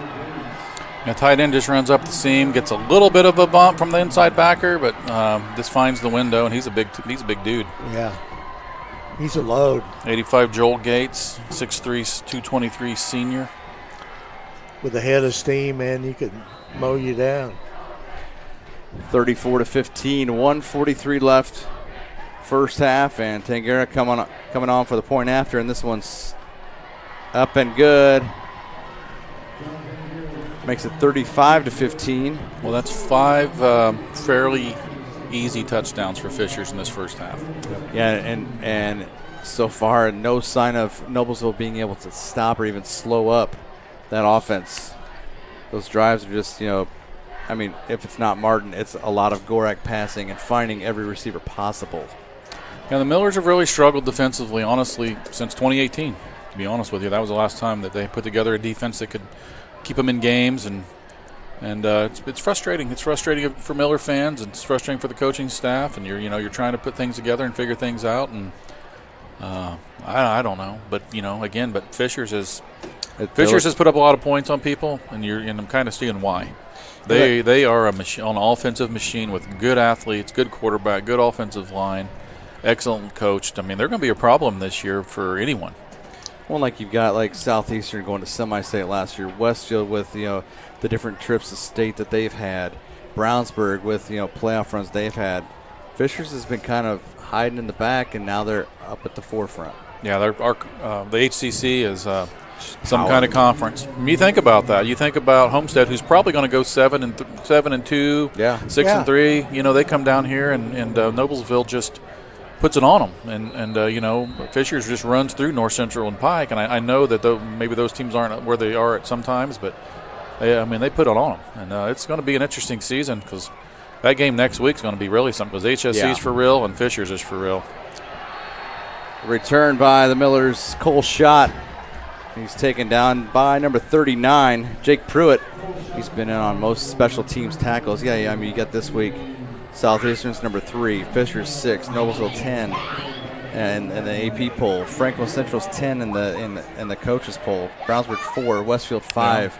This conference is just stacked, and Zionsville's not even ranked, and they're 2-0 as well. All right. Yeah. But they played Pike and Lebanon in their first 2 weeks. Not really anything that's proved. All right, look for Brewer on the backside here. They've got him at right tight end, and he is. They're Baker, trying to run keep the ball. it. He is bottled up real quick. Oh yeah, right now the Fishers defense, they have to be really fired up right now. All the momentum and everything. They're trying to run that quarterback kick-out play there, but honestly, it's the way Fishers was aligned. They had 3 guys outside the edge. Yep. It's not going to be there. And you got your trips left out there again with. This is probably throw it as far as you can and see if number 2 can make a play. Minute 2 and counting. Baker back to pass. I'm trying to run the Evades wheel route. A couple with and he goes up the sideline. Schaffner almost caught the ball, and there's a pass interference. One of those 2 was not going for the ball. That's why that was. And Schaffner just ran the wheel route. Baker didn't have it at first and was able to evade the pressure and throw a pretty good ball in there. Yeah. Yep. The safety come over and made contact 3. before. Yeah, but that's still in high school. That's a 15-yard penalty. Oh, yeah. So, I mean, it's worth it for Fishers. You don't want him catching the ball there. That's a 30-yard gain. Well, now the officials are conferring. I'm not sure what they're. And the one thing about flag back here also. Oh. So holding and pass interference. It's going to be offsetting. Yep. Oh, chop block. Pop block. Oh. Wow. Millers have got a lot of penalties here tonight. Yeah, it's been rough. Noblesville's running a little interesting formation here on second and 11. Well, they're spreading out now. Looked like they were going to run that trip so a lot tighter. They got Max Miller up here by himself. Split out to the near side. Isolated with number 7, Tristan Johnson for Fishers. That'll probably be a one-on-one matchup by the looks of things. They're going to come on Baker, though. Yep, Schaffner back to the block. Baker's got time, flushes out, and he is outside the pocket. Throws this one away with 48 seconds left until half.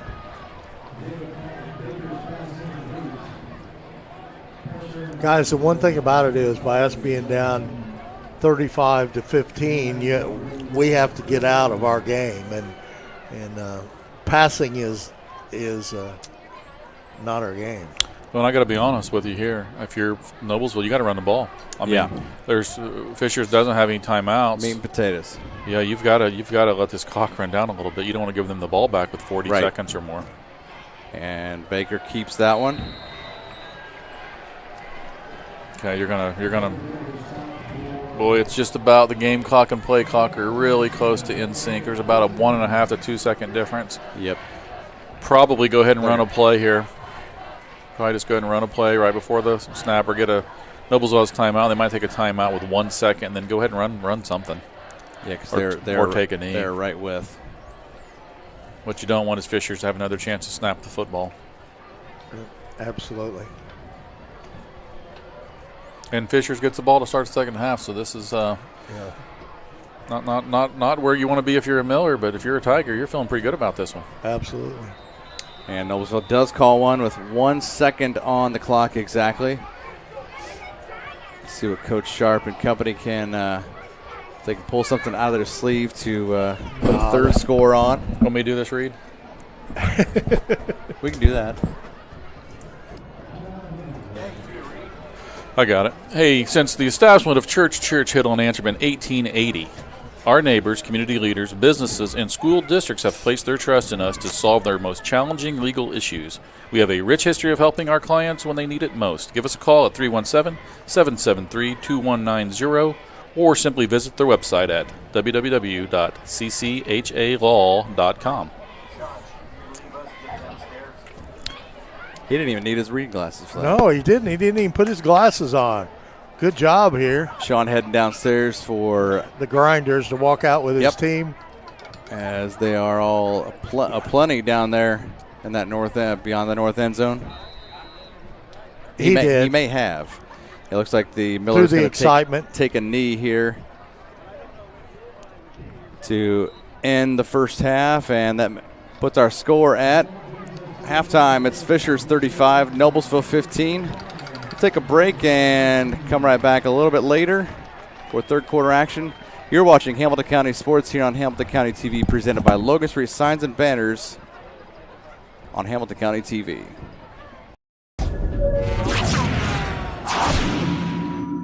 Was a kid who really was above the rest of the talent that was here. And his dad was coaching. And I asked, why do you have him here? He goes, he needs to be humble. And he needs to learn to be a good team player. And I think a lot of that he learned right here at the Boys and Girls Club. So the sporting opportunities they offer here at the Boys and Girls Club are basketball, volleyball, and cheerleading. The first sport my daughter played here in kindergarten was basketball. I appreciate that they offer it at the age of kindergarten. That's just a really hard group to get together into an organized sport. The main thing is good sportsmanship, and it's about having fun. And teach the kids the fundamentals and about winning and losing, and about how sportsmanship is really the main thing we want taught. Kind of breaking it down back to the basics so they understand like the fundamental parts of cheering, building it upon to like an overall actual routine that they do at the end of the year. Anyone, it doesn't have to be a Noblesville kid, can participate in this league. It's kindergarten through high school. We don't turn any kid away from financially or skill-wise. So if a kid's just beginning, or if a kid's super advanced and maybe played on the school team or wants to play on the school team, we don't turn any kids away. As far as cost goes, you do have to be a member of the Boys and Girls Club, which is $60, and then you have to join the league, which pays for the league fees and all that stuff. We always figure out a way to get kids to participate, whether it's scholarship or reduced rate. We want them to feel like they're able to play here. Each team has an hour a week that they have practice, and an hour a week that they have a game. So really, you're only looking at a 2-hour commitment a week. It's a good stepping stone, I think, for any future squads they may want to be a part of. My kids have played in this basketball league, and my older kid has played in some travel leagues, but this is where he had the most fun.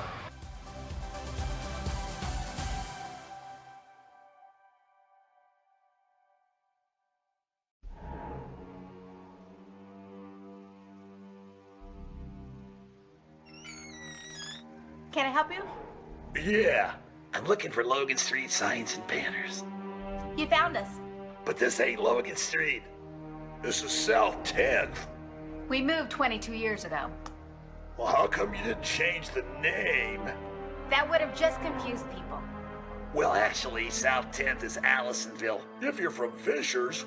Well, before that it was 37A, and before that it was State Road 37. So you're telling me that Logan Street signs and banners isn't on Logan Street anymore. It's actually on South 10th. That's Allisonville and Fishers. And before that, it was 37A and 37? So you got that straight? Logan Street signs and banners conveniently not located on Logan Street, but rather South 10th Street in Noblesville. Exactly. Phase 1 clinical trials. Probably not something you think about every day. Fortunately, we do. Because at Community Health Network MD Anderson Cancer Center, we do just about anything for the health and well-being of our community. Providing access to even more potentially groundbreaking Phase 1 clinical trials is just one of the ways we're doing that. Let's take this journey together. Initial consultations are available in just 48 hours.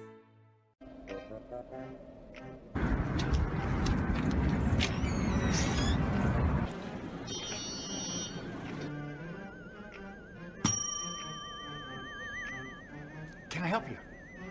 Yeah, I'd like to order a hamburger, fries, salt, maybe a large vanilla shake. Yeah. This is a trophy shop, can't you tell? You got a counter right here. Isn't this where you place the orders? We sell trophies, we sell plaques, we do embroidery. No food. You got carry-out? Unlike the internet, everything that you need we have here at the shop. Very unique.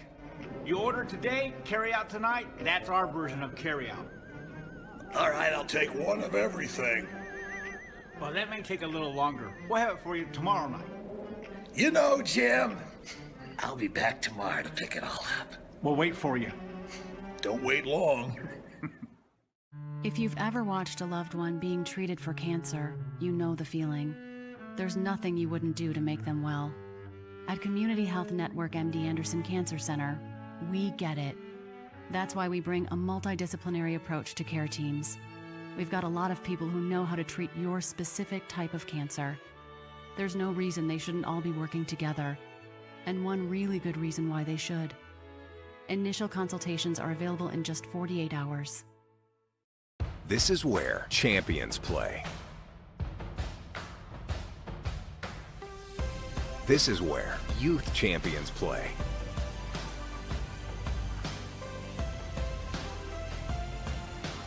This is where collegiate champions play.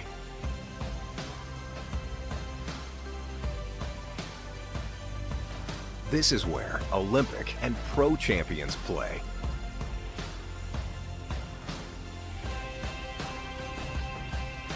This is where all champions play.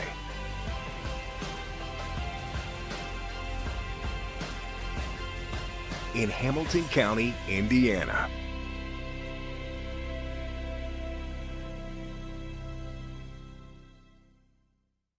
Blades Audio Video Security is Indiana's premier K-12 audio, video, and security provider. Blades is a design-built firm that provides high-quality solutions that are designed, engineered, installed, and warranted by our team of experts. For 18 years, we've helped schools and local businesses see and hear more clearly. Whether it's your sound system, your displays, your network, or your building security, ask how our experienced team can serve you.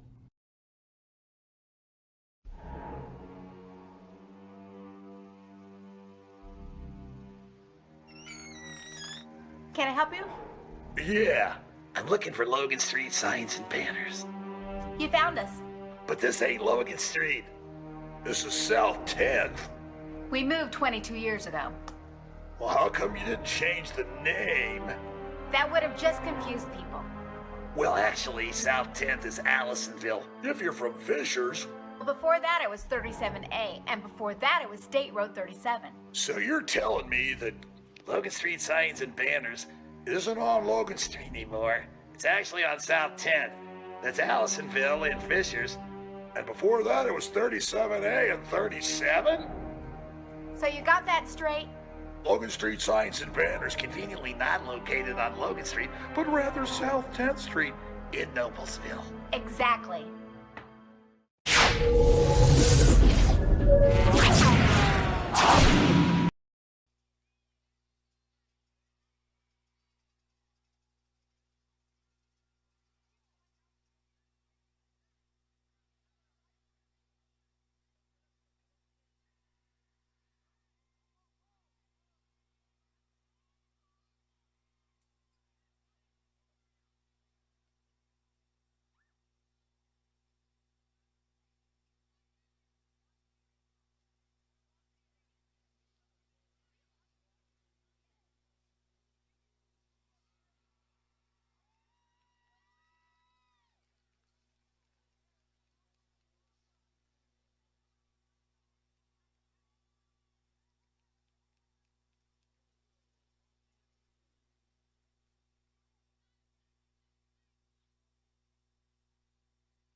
And we're back here live at Beaver Stadium just before the start of the third quarter. Craig Atkins, Sean Blades, Perry Williams, glad you've joined us this evening.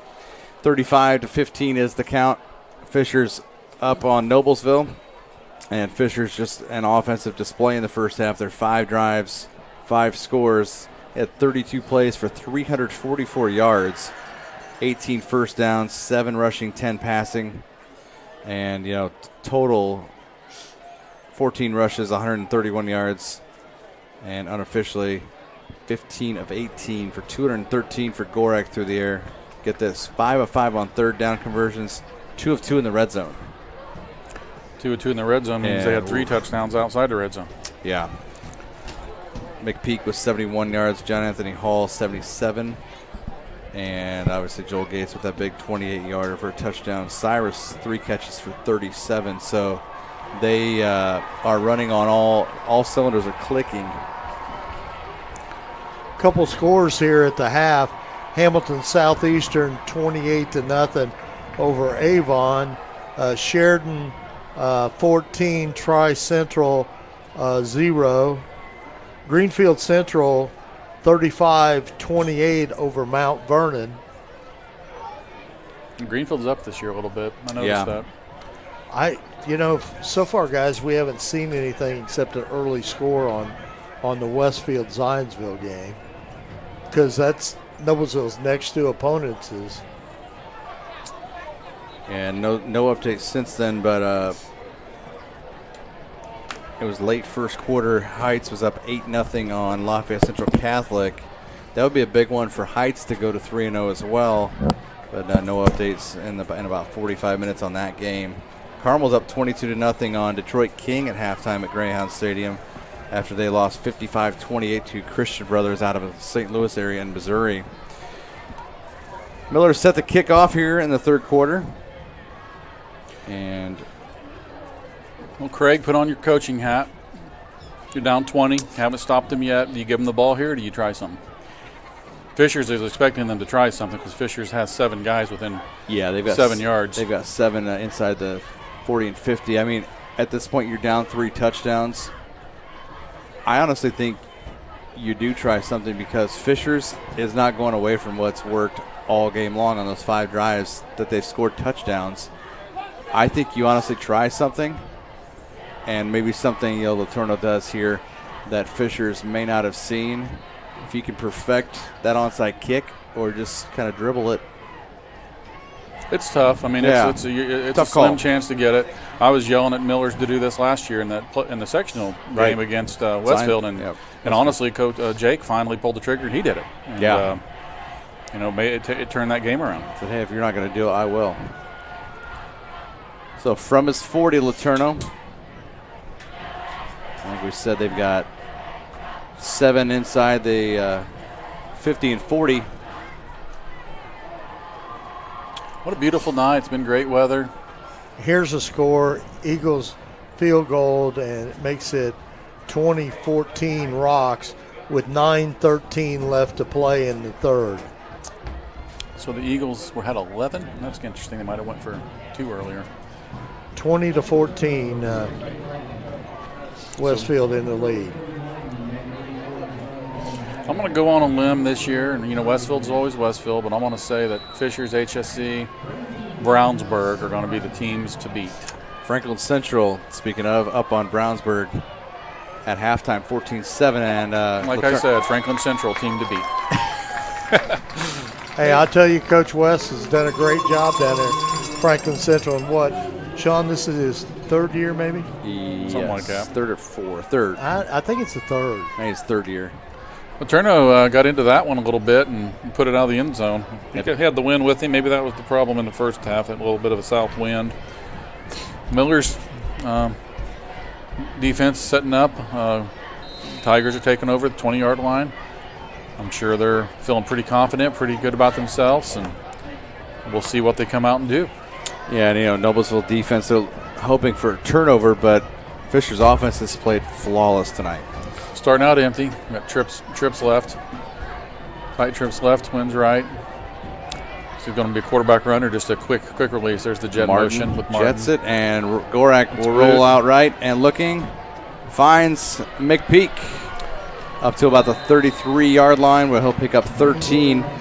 Nice rollout there by Gorak. Finds McPeak for the first down right away. Just a beautifully ran play. 85 is the primary receiver there, and he was well covered. Gorak again is patient, has plenty of time, plenty of space, and waits for the backside drag, and is able to connect pretty easily. 1st and 10 at their own 33 for Fishers. 2x2 here. Got tight or H-back through the left, to the wide side. Single back set. I look for him to run the ball here. Cyrus in motion. Handoff there it to him. is. Martin up the middle and bounces. He hits that hole quick. Yep. Down to up to the 40 for 7 yards. Yeah, easily finds his yards. Again, let's look at that jet motion and look at the inside backers of the Millers. If they stay home a little better. They did. They just was a little slow getting there. I mean, just good blocking by Fishers. Like a second thought getting to that gap, and Martin was already through it. I mean, every play works if it's blocked well. And Fishers is really doing a good job of opening up some nice creases. 2nd and 3 at the 40. Gorak hands off again to Martin. Martin going to be bottled up right away. That's much better defended by the Millers.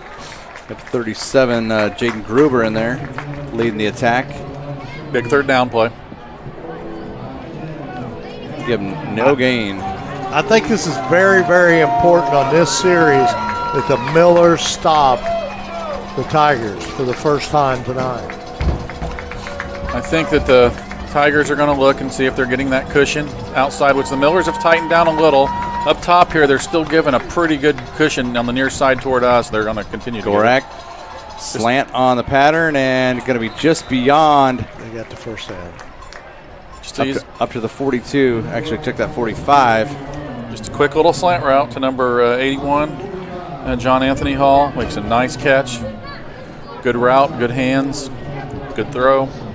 5-yard pickup for 45-yard line where they have first down now. And McPeak will be out here to the near side. You're going to run the ball. Nope. Gorak play action fake, and he's going up the middle. He's going for up the middle. John Anthony Hall gets overshot again. There's a flag in the backfield. It's going to be either roughing or probably holding because I don't see any quarterback down. Yep. No, Gorak was able to throw that ball with ease, but maybe a reason why. Yep. Interesting thing, though, now, even though that penalty took place 7 yards deep, the 10-yard penalty is from the line of scrimmage this year. Slight rule change. Probably just makes it easier because it's pretty subjective for an official to try to remember where that penalty took place. If you're going to do a spot foul, I mean, it's not the easiest. You're going to throw that beanbag and, was it there? We're there? Yeah, I mean, you got to continue to watch the play and continue to do your job, so probably makes sense. Yeah. 1st and 20. I don't look for Fishers to get too shook up here. Trips out here to the near side. And Gates. Single receiver up top. Gates, that inside receiver. Little shovel pass. Little delay. Is that a Martin? That was either a shovel pass or just a quick draw. Yeah. Very beautifully executed play. Yeah, it was. Everything looked roll right, and they came back to that counter. 25 yards.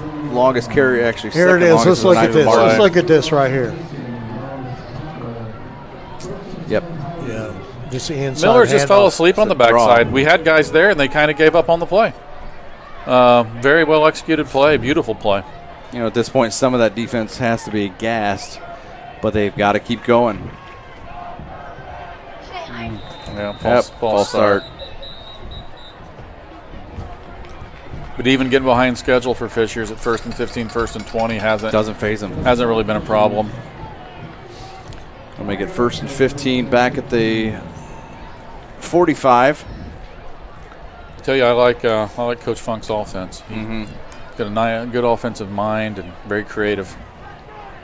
And a lot of us coaches, even at the Pee Wee level, I'm a heck of a better coach when I got really good athletes too. So I'm sure he's really enjoying having these kind of tools in his toolbox. I mean, he can make some things happen.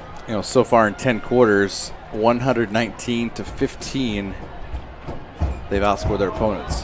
Nice little cut. Martin bounces into the pile and back out. 40, out of bounds around the 35. It's just shifty. Made a really nice cut. The original gap was closed, and he was able to bounce it. He bounced it a couple different times. You can see here he bounces it once and bounces again there. Picked up 9. Just just speed and power. A little more athleticism. Second and 6. Our guys have to take the right angle, and they got to guess right because they don't get 2 shots. He gets a couple shots. He's so quick. Yep. He bounces out, and his legs keep moving and keep moving. Trips right. Gorak back in the pocket, has Martin blocking, going up the left sideline, and wide open. Oh, picked off! Picked off by number 6, Gage Gully. It's a really big play. The receiver got a clean release. I saw what the quarterback saw, and he was going to be wide open. He just didn't expect the safety to rotate over that much, and Gage made a really nice play there. Yep, Gage playing some center field out there and came over into the what you would call the left center gap on the field and picked the ball off. Millers had the ball. Going to give him a touchback. He caught it and fell into the end zone. They're going to go ahead and give him a touchback. So that brings it out to the 20. That's a big break for the Millers because I wasn't sure. Yeah. Because I thought he was going to be inside the 5. Yeah, I thought he was at the 1 foot line. So the ref started to spark the ball to 15. So a big play for the Miller defense as Gage Gully comes up with the interception. It was a nice ball, but into double coverage, and Gully came over and picked that ball off with 9:02 left here, third quarter. Huge play. Unforced error from Fishers there. We haven't seen them make any. I believe that's their first. Yeah, it is. Staying in the same defense. That's a little different adjustment out of the Millers. That's not a trap. Schaffner. It's just a straight little ISO belly play. Up to the 26, picks up 6 on the play. Quick hitter. Kind of an off night rushing so far, but he's got that 58-yard catch. Yeah, Trap's his play, and Trap's not been there tonight. They haven't been able to get the key blocks on that. 3 catches for 84 yards so far for Schaffner.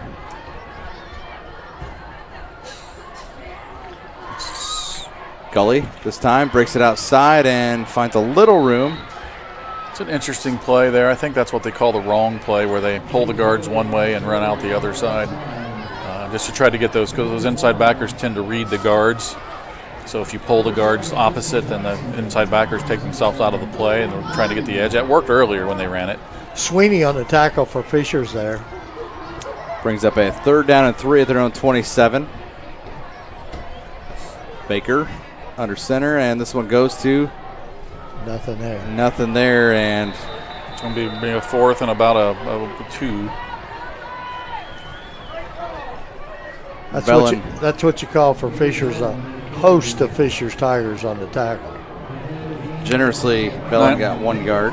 94 for Fishers is Brady Wolf. I believe he's going to Ball State. He's a heck of a player, and he's been tough tonight. He's been in on a lot of things, and it's not easy to block guys like that. 4th and 2, Millers are going to go for it. Yep, they got to go for it here. Baker under center.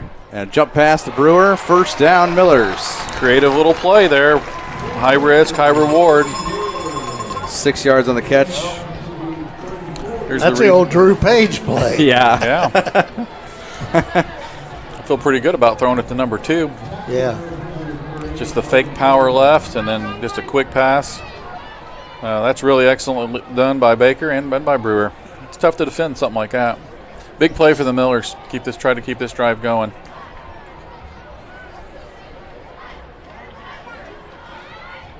And try and trap again. Gain of a couple. Schaffner will give him to the 36 for 2. Here we go with the trips out to the left.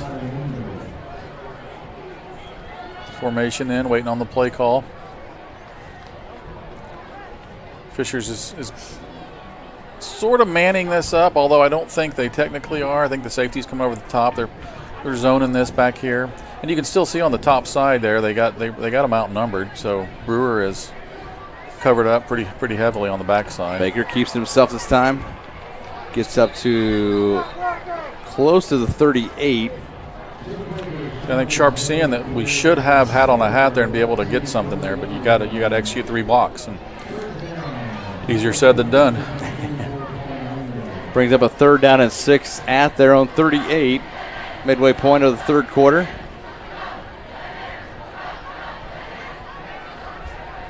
$18 seconds on the play clock. Baker's getting the call in. Again, they're really overplaying the backside there with Aiden Brewer for good reason. Baker will keep it again.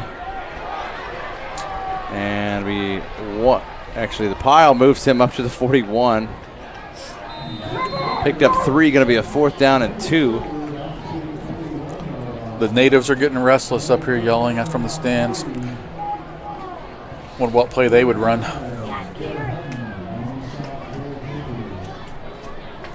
Fourth and 3, maybe 3.5. Millers have 19 on the play clock, staying in the trips left set. Got Brewer out here. Bellin moves to right tight end. Last time Schaffner set up on the inside, he caught that 58-yarder, most of that after the catch. Now Baker, Gully, and he loses yards back to the 34. Yeah, big time. Back to the line of scrimmage. He drops 7, took that 6 on the catch. Yeah, we had a miscommunication out there because Schaffner thought he was running deep, and obviously a play like that, you've got to be blocking guys. And there was a miscommunication that. The 2 other receivers thought that they were running routes, and Baker and Gully were on one page and the other guys were on another. That's a problem. Fishers takes over, 4:48. Ball on the 35. We're back in good position here. Kind of caught a break after that interception and made a big stop. 2x2, H-back top. Look for a steady diet of Martin or possibly. Nope, Cyrus fakes the handoff. Martin gets it. Delay up the middle, down to the 31, picks up 4. And obviously you want to eat up the clock as much as possible if you're Fishers. Yeah, they're taking their time a little bit here. There's no need to rush. Nope, shift personnel in and out. Let the clock flow.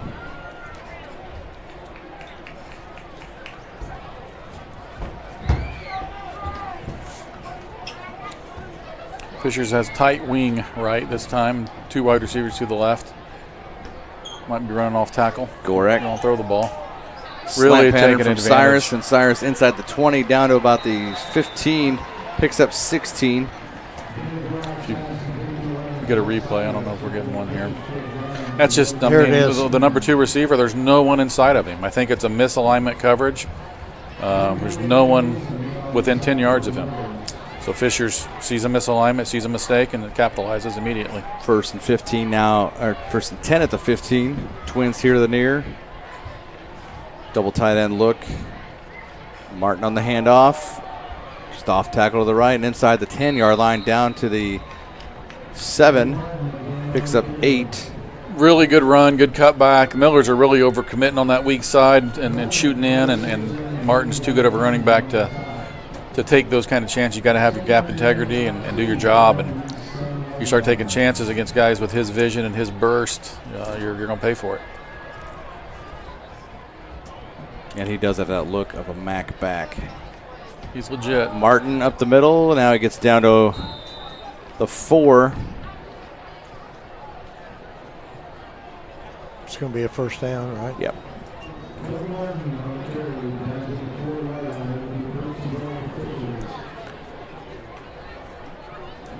Ball at the 4-yard line. 1st and goal at the 4. Millers are playing a little more press coverage down here at the goal line. You can see the corners are right up on top of the receivers. Fishers shifts the strength. Yep.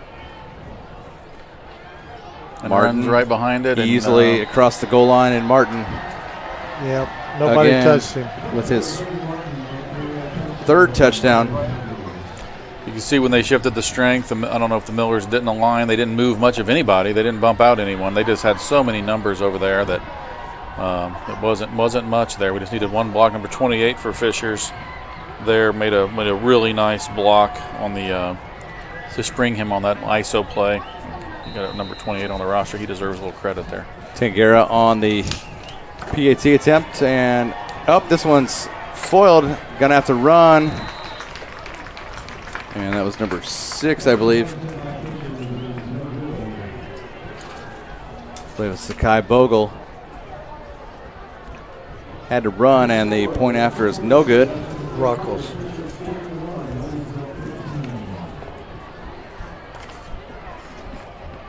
I still want to give this kid credit for a really nice block. Yeah, Jace Ruggles, a junior, made a really nice block on that touchdown play. There you got you, Jace. You earned it. Score is 41-15, 2:46 left third quarter. I think you can probably handle I think I can handle these guys. This one. Hey, Blades Audio Video Security is Indiana's premier K-12 audio, video, and security provider. Blades AVS is a design-build firm that provides high-quality solutions that are designed, engineered, installed, and warranted by our team of experts. For 18 and a half years, we've been helping schools and local businesses see and hear more clearly. We've added securing your facilities to how we can serve you. So whether it's your sound systems, your video displays, your network, or your building security, ask us how our experienced Blades Audio Video Security team can serve your business. We would be blessed and honored. You write your own copy? Oh, Jeff Bragg writes that. He There you don't go. trust me with anything that's out in the public. I stay behind spreadsheets and count stuff. I still like to go out and run a service call now and then. I like to get my hands on things. I just can't see good enough to solder anymore, but I can put my glasses on and make it happen. Logan Schaffner. Breaks it 25-30. Gets a little more yardage on the return up to the 35-yard line. See, this is where, this is the first game of a 7-game tough conference schedule. No need to panic. It's really a matter of seeing where you're at, seeing where you can get better, how you can move guys around, or just to, get guys more prepared and more effective and doing their jobs and go from there. You still don't know where you're at until 3 or 4 games into this deal. And I would say, again, Fishers is at the or toward the top of this league. And Noblesville has some things to work on. Yeah, it's kind of setting up a Baker rolling out, throwing, Throwing and to Max Miller. Max Miller catches it at midfield. It's a really nice catch by Max Miller. Very good catch. Good job there, Max Miller. Very nice throw by Bake. I mean, I'm telling you, this kid has been something all season. He's put so many balls on the money. And he got hit. He's seen the pressure. Watch his pressure. Yeah, that's a on fake Baker. counter and good he coverage. just takes a shot. Yeah. It almost looked like Nice he was catch right there. Looked like he was going to throw that ball out of bounds, but Miller floating there around midfield and catches that ball for a 15-yard pickup rather, and a first down. Pretty darn good coverage by Fishers. Yeah. I mean, he hit a window that it was the only place to put it, and the other guys made a play. Miller's 6'3", so he was able to get up there and grab that ball. Max is awesome. Yep. Great Baker kid. rolls out again, looking. Uh-oh. No one to throw to, so he kneels down at the 45, drops 4 yards. Fishers was not fooled. Number 7 for Fishers had a lot of speed, took a great angle there, and kind of took that play away. Number 7 is we need some lights up here. That's Tristan Johnson. Very nice play by that kid. That's one thing Baker does well, though. He knew he was trapped, so, Yep. I mean, there's no use throwing it or making a mistake. He was maybe a life-saving maneuver. Yeah. Brings up 2nd and 15. Baker now back to pass. And There's that a little screen again. And it goes past a couple defenders. And right there, once again, 39, Jake Pruitt. Just behind it. That play was set up, but that's a tough throw for Bake to throw that through traffic over top of guys. You're throwing to Logan Schaffner, and you got to get the ball down a little bit, and it's just a tough play. Brings up a 3rd down and 15 at their own 45. Time to take a shot here with number 2, I believe. Yeah, might as well. He's down at the bottom of your screen, if you will. Baker rolls out left, and the ball caught by Schaffner. Inside Tiger territory, down to the 43. It's a good throw. It's going to bring up a 4th and a couple. Picked up 8 on the play. Brewer wasn't really running a route there to get open. It was more of a clearing route. Yep. Again, Baker with a great throw. Logan with a nice adjustment to the football. I really like what I'm seeing on number 19. He's a football player. Yeah. Power left on 4th and going to be close. Bellin. They're going to give it to him. They're giving him all the way to the 40. Yep. Bellin's a big dude. Sean, you've been around Jake Baker for a long time through the elementary league and on up. This is a kid that's worked very, very hard for where he is today. Yeah, and he was a late bloomer. As as a sixth grader, he was a really little guy and just hadn't quite hit his growth spurt yet. And he actually stepped away from football for a little bit. Little shovel pass again. Fishers is ready for that one. Yep. He stepped away from football for a little bit, decided to come back and play last year. And it's funny, I saw his dad last week in the parking lot. He says Jake says that he credits me with telling Coach Sharp that, hey, this kid could play quarterback. I don't remember saying that, but I know he can. I take it. I'll take it. But I mean, but the one thing about it, like you said, Jake's got taller. I mean, Jake is a bigger kid and has worked very hard in the weight room. He's plenty big. He's got a great arm. He's very smart, and he's got good feet. Baker across the middle and intended for Max Miller, and honestly, the overshoot could have gone into the hands of Brewer as well. Yeah, it's close. It's incomplete with 9 seconds here left in the third quarter. Third and about 15. Yep, 3rd and 15 at the Fishers 45. And honestly, Baker is another one. He saw a little bit of time up on varsity baseball, just kind of off the bench, played a lot of JV Black, but he may be the first baseman come this spring as well. Oh, really? I didn't know he played baseball. Very, very possibly he will be. He's actually a really good hitter. I mean, he hit very well on the JV. Yep. Speaking of baseball, how's my Cubs doing? It was 2-1 in the 7th. Go Cubs, go. Baker back to pass. Brewer hits it. That's going to bring up another interesting decision. He got out of bounds. It's going to bring up, 4th and 7, Craig? Yep. Picked up 8 down to the 38 or 7 down to the 38, so 4th and 8. In plus territory, 38, you kind of have to. Oh, yeah. 2-1, top of the 8th down in Cincinnati, looking to sweep the doubleheader. Hopefully. How about some insurance runs here, guys? Stay on point. We're here for football. 4 seconds left, third quarter. 4th down and 8 at the 38. A lot of 4s and 8s up there. A little different formation here. We got Baker barking for the football and play action fake. Oh, yep. Having to come back for it was Gully. Actually, not Gully. That was Max Miller. Incomplete. You got to take that chance, but I'm not sure if that was your spot. Very well covered, and that's going to turn the ball over at the end of the quarter. Baker got a lot of pressure there. Yeah. End of our third quarter. It's Fishers 41, Noblesville 15. You're watching Hamilton County Sports on Hamilton County TV, presented by Logan Street Signs and Banners. Blades Audio Video Security is Indiana's premier K-12 audio, video, and security provider. Blades is a design-built firm that provides high-quality solutions that are designed, engineered, installed, and warranted by our team of experts. For 18 years, we've helped schools and local businesses see and hear more clearly. Whether it's your sound system, your displays, your network, or your building security, ask how our experienced team can serve you. Back here at Beaver Stadium, Noblesville, Indiana, as we head into the fourth quarter of action. Fishers 41, Noblesville 15. Craig Atkins, Sean Blades, Perry Williams. Glad you've joined us. A beautiful night here, week 3, as we head into this Labor Day weekend. And just week 3 of the season at the 1/3 point. And like you said, Sean, we heard some disgruntled fans below with some play calls. It's early in the season, and this team has got a lot to show at Noblesville. And we've got a jet sweep. There's John Anthony Hall there on first down. Nicely strung out there by Millers. Corbin Hornuckle gets out there and makes a play. 45's got some speed. He really does. And hey, a real battle going on in the Hoosier Crossroad Conference.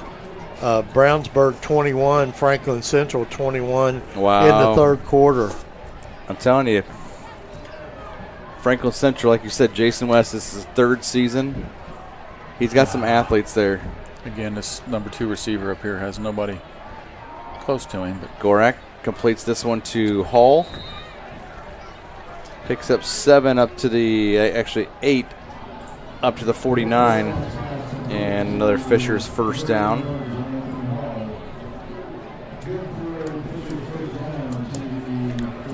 18 of 23 unofficially passing for Gorak tonight. He's having a good night. Getting his reads quick, getting rid of the ball quickly, and on target.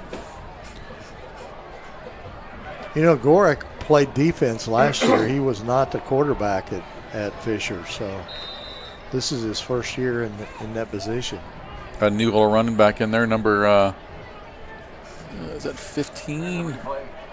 I can't get a number. Number 6 for Fisher. 6, Sakai Bogle.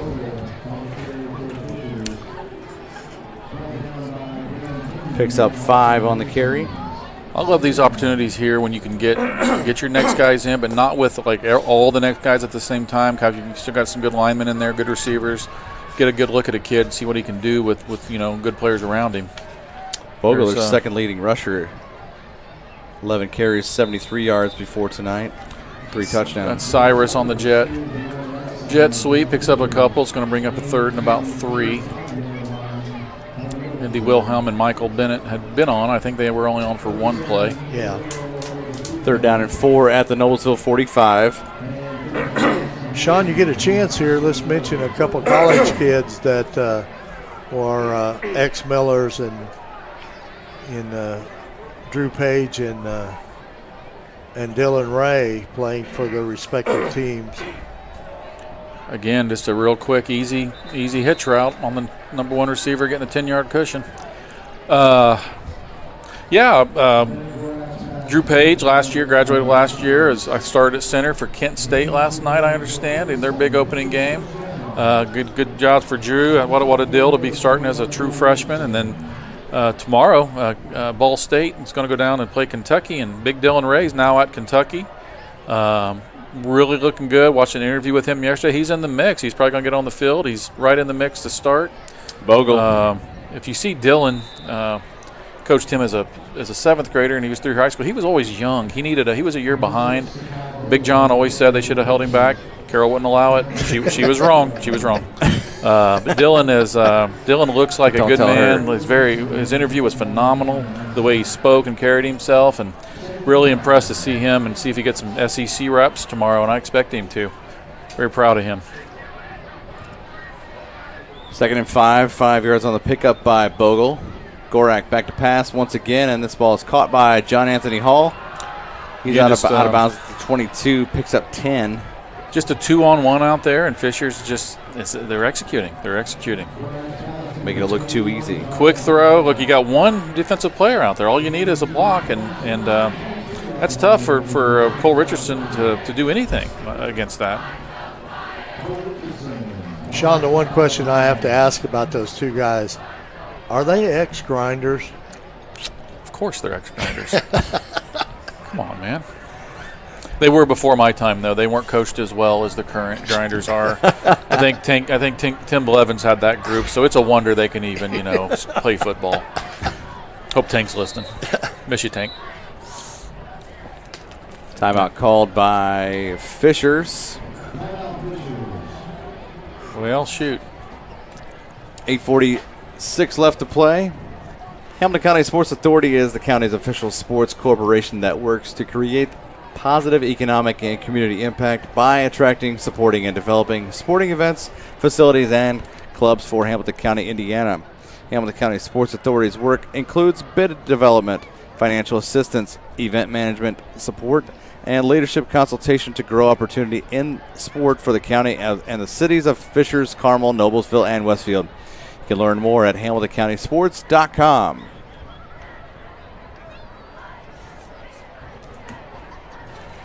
All right, well, see what we're doing here. Fisher's 1st and 10 after the timeout. Got 8:46 left. They're up by, let me see here, 26 according to my Luther, Oklahoma math.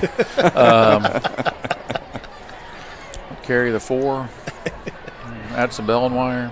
All right, so Fisher's coming out 2-by-2. H back to the left, running back to the left as well. There comes that jet motion again. Fakes it. Now it's Bogle. Nice little counter play and well defended by the Millers. Looks like no gain from Bogle. I like the way Bogle runs. You see the way he took that ball, and it's just he's shifty, and there's elbows and knees flying everywhere, and he gets up to full speed pretty darn quick. 5'6", 157. He can maneuver in those holes. He looked good there. He's definitely got a burst to him too. I mean, again, Coach Funk's got to be loving this team and the type of athletes he's got to work with. 2nd and 10. Bogle again bounces from the pile and outside to the right, and just inside the 20 to the 19, picks up 3. It's a very shifty run there. Again, initial hole wasn't there, and he was able to bounce it. Fisher's feeling good here. I mean, they got Kobe Martin over there getting some rest, knowing they're getting ready for the Mudsock game, and they're able to keep guys healthy and then get them off the field a little bit early tonight. Bring up a 3rd and about 6 or 7. Fisher's again in no hurry. 15 seconds on the play clock. Counting down to about 7.5 minutes left in the ball game. Wow. Carmel's got the running clock on Detroit King. Do they really? 39-0 midway point of the 4th. Wow. Gorak end zone, and pass is caught by Cyrus out of bounds at the 3. Picked up 16.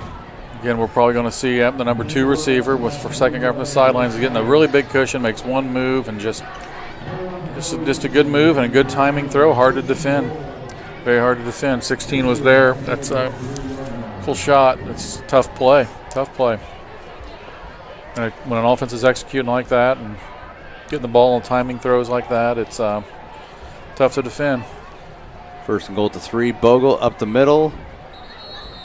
Looks like he might get to the 2. Pick up a yard. I don't know who 58 or I think it's 58 on Fisher's all line. He's making some pancakes up there. Jacob Carroll. He's kind of good. I think that's 58 I'm looking at. Yeah, I believe so. Yep. Up that right guard. He's playing with intensity, and he's winning a lot of battles. Gotta love guys like that. O-line's a mindset, really, and Fisher's has produced a lot of good O-linemen over the years. And, you want size. Obviously, that's great when you get big guys, but, guys with that tenacity is what you're looking for. Timeout, Fishers. 6:20.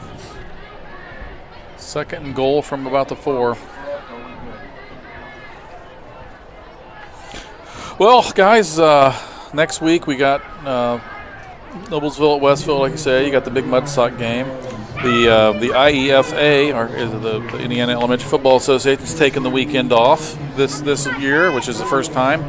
Which is kind of nice for Labor Day to get a little break and get coaches, players, batteries recharged. And hey, it is the Grinder Homecoming is next Saturday out here, Perry. Looking forward to you and Brad doing that game. And no, it's me, actually, Craig. Yeah, I'll be with him. You're with him? All right, great. All right, got the A team. Jim kicked Brad out for that night. Good job. It's Grinder Homecoming. Going to play Avon here. Avon's 3-1. Grinders are 4-0. Sitting at the top of the league right now with Center Grove, and we're excited about it. And well, actually, after that game, we've got a second game, a B game against Heritage Christian. And I'm going to come up in the booth for that game. My son, Wyatt Blaze, will be making his coaching debut with the Grinders that game, and he's talking about buying a sweater vest and the whole deal. Oh, so wow. That'll be fun. In it to win it. Gorak. Very touchdown nice catch there by Cyrus from 3 yards out. Beautiful design play. Beautiful design boot. Very, very well executed. Again, guys, the Franklin Central score, the Flash is 21, Bulldogs 35. Bulldogs just scored again on a trick play, and they're in the 4th quarter with 5:58 left to go. What's the score you say? 35-21. Brownsburg? Yeah. Okay. I was thinking Brownsburg was pretty good. No, they're real good. They put it on Cathedral last year. Yeah, they did. But, Franklin Central just hanging this long, that's a good sign for Coach West and those guys down there. Yep. That's going to make it 48-15. 6:15 left here in the ball game. What's that, 33? When is the running clock? 30 or 35? 35. Right.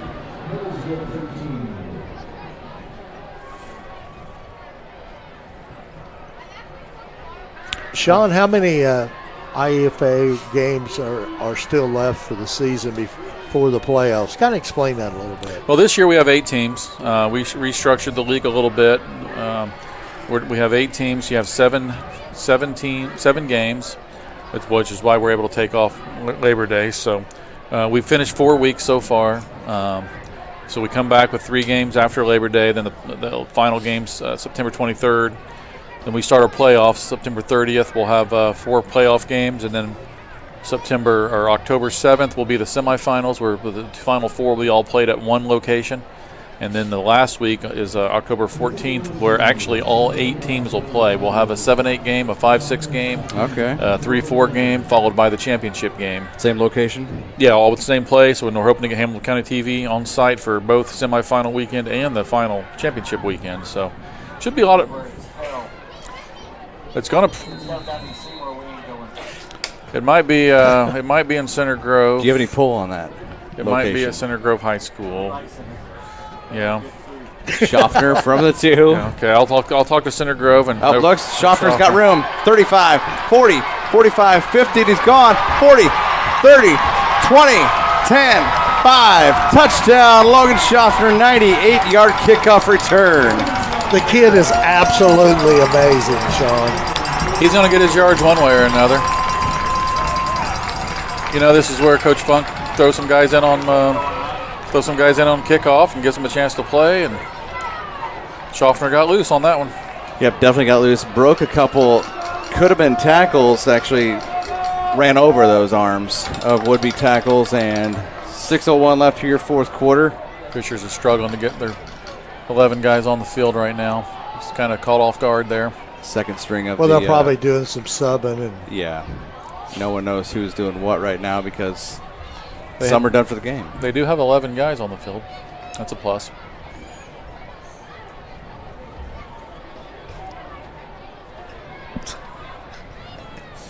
These your guys? No, I don't. The kids are just waving at us. We're celebrities. The one kid's got an IEFL shirt on. Yeah. So I don't know. I don't recognize him. Maybe Future Grinder. Future. Right. Like maybe 2nd grade. Kick is up and good by Latorno. 6:01 left here, 4th quarter. It's Fishers 48, Noblesville 22.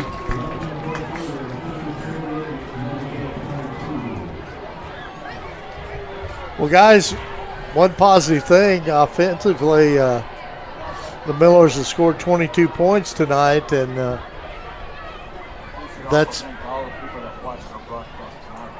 22 more points than anybody scored in the first 2 games. So. Yeah, Fishers had blanked their first 2 opponents. And we'd like to thank everyone who's taking time out of their evening to start Labor Day weekend by watching this Fishers-Noblesville game with us here on Hamilton County TV. And all of you joined us on our YouTube channel. We thank you for watching this evening. People around the world. Night. You know it. Tell your friends these videos are up here for about a year. So if you missed it or somebody you know missed it, have them go watch it.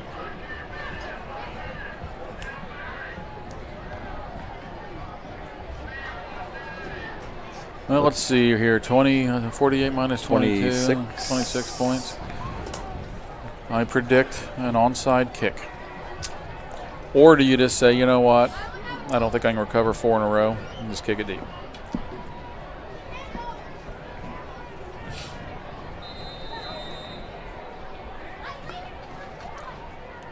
I'd say odds are kicking deep. He's trying to loop one over here to the right. Oh, yep, and Hall from the 2. It's number 21. Yep.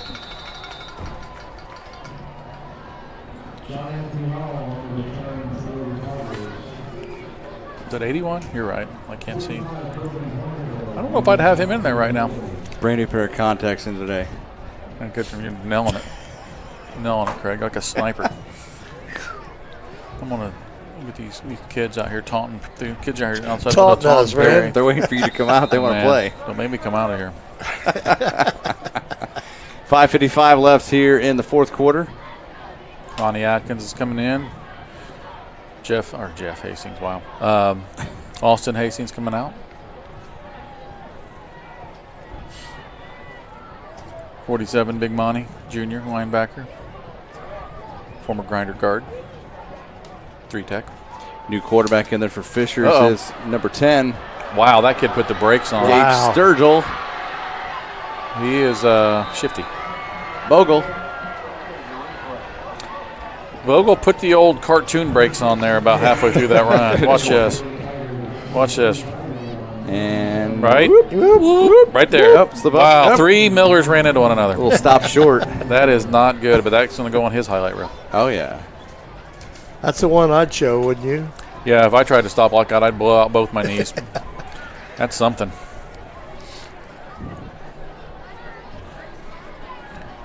All right, we're shorthanded. We're taking a timeout. Clock going to stop. Noblesville calling their first time out of the half. Fisher still with 1. Millers were a little bit confused on the substitutions there and had to burn one. So the JV and freshmen play tomorrow. This will be interesting. I know talking to Coach Sharp that Mount Vernon and Homestead both didn't offer a lot of resistance to our freshmen or our JV programs, honestly. And I bet you Fishers will. Fishers will, and I think it'll be good for them. They need a little resistance. Now both teams go down there, right, this year? It depends week to week how they're doing it. Some weeks they're playing them back to back. I don't know what. I think they're playing them back to back this week. Yeah, I don't know. They're doing that because there's just a big shortage of officials. Yeah, so any of y'all want to come out here and be an official and get paid, a couple dollars and get yelled at for 3 hours? Bring it on. You sign up.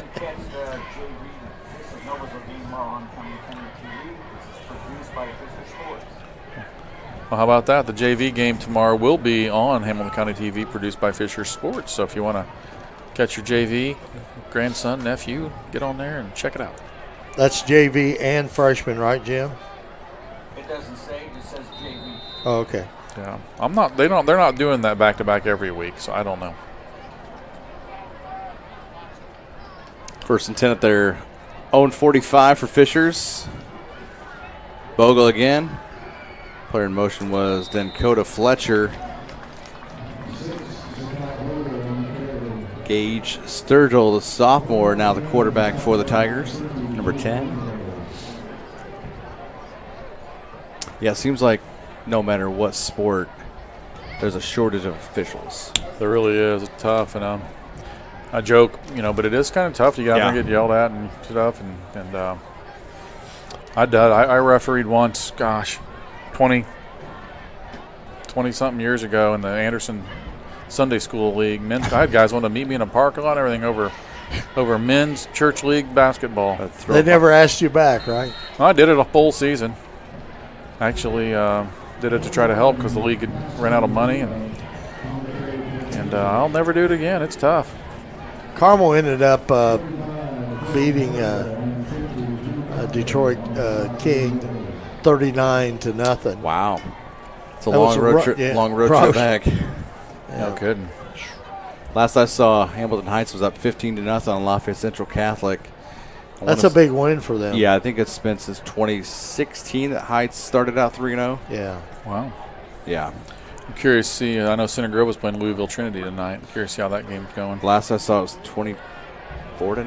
It's going to be a first down there, I think, for Bogle. 24-0 from Center Grove? Yeah. Yeah, Center Grove's legit. They lost week 1 to St. Edwards of Ohio, who's unbelievably good. Yeah. And then they put it on Tennessee, team from Murfreesboro last week, and they're putting it on. If they're putting it on Trinity again, I mean, it's Center Grove and Carmel. With everything that happened with their conferences, put them in tough spots to find games, but they've been able to find these high-level, out-of-state opponents. That's definitely getting the kids better and getting them a lot of exposure. That's a word I don't like really that much, but that's making them good and tough. So by the time they get in here just playing regular old teams, it's a little different for them. Well, one thing, too, next week, IMG out of Florida comes up and plays Ben Davis. Yep, they're going to play at Ben Davis. That's going to be – saw that. And then I think Center Grove plays Moeller. Yeah, I believe they have somebody coming Moeller up, too. I mean, gee whiz, we're getting some teams through here. Simmons isn't even at IMG. He probably scheduled that and left Coach Mann with that. He left us. He scheduled Carmel and Cathedral for Noblesville and took off. Like, thanks, man. Appreciate you, Coach Simmons. It's like I figured I'd beef the schedule up a little bit. That guy could coach football, man. I love Jason. Yeah, great guy. Kid's still over here in our youth league right now, and Bogle. He's coaching at Miami and loving it, loving life. Well, he was actually here Wednesday night because Meg's senior night in soccer was really? Wednesday, so he drove over and saw her play senior night. Great guy. He's old school. I don't think he sleeps. He's one of those guys that's always mission-minded and focused. And holding on the Tigers. Sort of like you, right? No, heck no. I got a lot of good intentions, though. Yeah. Yeah, holding on Fisher. Going to bring the ball back and be a second. And shouldn't be an 11-yard penalty, though, guys. They did a spot foul. Well, maybe, you know what? Fisher's lost a yard on first down, so that makes sense. 3rd and 20, 2 of them. 2:35 and ticking.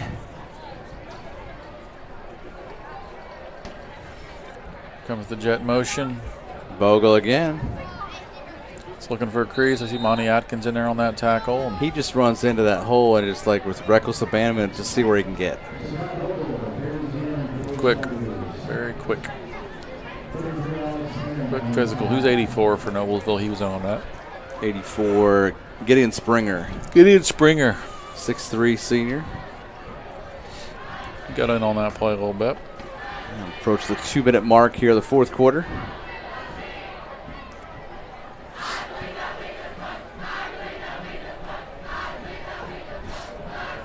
In motion again. Handoff is this time. Yep, Fletcher. Well, he's quick and explosive, too. He's a big one. Looks a little bigger than 5'11", 173. Yeah, he ran pretty physical there. Still brings up 4th down and 9 at the 44 of Noblesville. I'd like to thank our sponsors this evening: Logan Street Signs and Banners, Noblesville Trophies, Gaylor Electric, Chuck Goodrich, President and CEO, Community Health Network. Visit HamiltonCounty.com, the Hamilton County Sports Authority, Church, Hiddle and Antrim, Blades Audio, Video, and Security, Noblesville Youth Sports Alliance, and the Hamilton County Reporter. You can head to readthereporter.com tomorrow morning and check out my story on this game as well. Jackson Peterson made that play on the previous 3rd down, and that play was made by 33. Craig, before we get out of here tonight, I want to compliment you on that outstanding article you wrote about Emily Kaiser. Thank you. Noblesville Miller alumni and went to University of Michigan, had a great career up there, and she's now playing for in Elothria Moshatu. Yeah, okay. In Greece. That sounds good. I made up. No, that's the name. I think that's how you say it. But yep, she's headed to Greece, and they actually took off yesterday. They started playing for their first tournament today in Turkey. So she's already getting at it. Just left on Saturday. So great kid. Yep, great kid. Hats off to her, and she's starting off on a pro basketball career internationally. And a great family. There was a lot of excellent 4 Kaisers came through Noblesville. Yeah. So yep, the last one, Anna, is a senior on the basketball team at IU Kokomo. Hughes, hands off. Brody Gump, I believe. Brody Gump, a nice jump, nice run. Brody Gump. Picked up 12 yards down to 13 down to the 32. Brody was one of your favorites when he played Grimes. Really was. Yeah, he's a great kid. And he's really gotten big and strong and quick. And he'll be looking for his chance next year. Brings up 1st and 10 at the Fishers 33 with a minute left here on the clock. And again, it's 29 that time. That's going to be Dylan Prang. Under a minute to go. Landon Hughes in, taking the snaps right now. Millers are just trying to get reps at this point.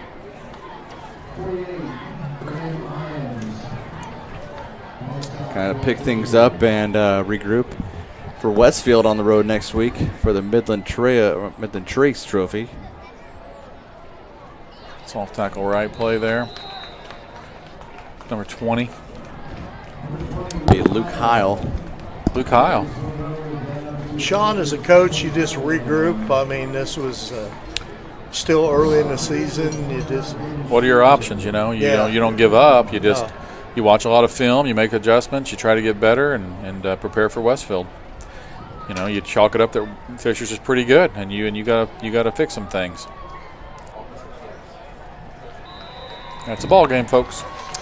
Final score this evening here in week 3 high school football. It's Fishers 48, Noblesville 22 for Sean Blades and Perry Williams. Lucas Lacone and producing, and Jim Wofford, the executive producer this evening. I'm Craig Atkins, and we will see you in a couple weeks back here at Beaver Stadium for Zionsville, Noblesville for homecoming for the Millers. And once again, tonight's game brought to you by Logan Street Signs and Banners, celebrating over 30 years in the business. You've been watching Hamilton County Sports on Hamilton County TV, presented by Logan Street Signs and Banners. So long, everybody.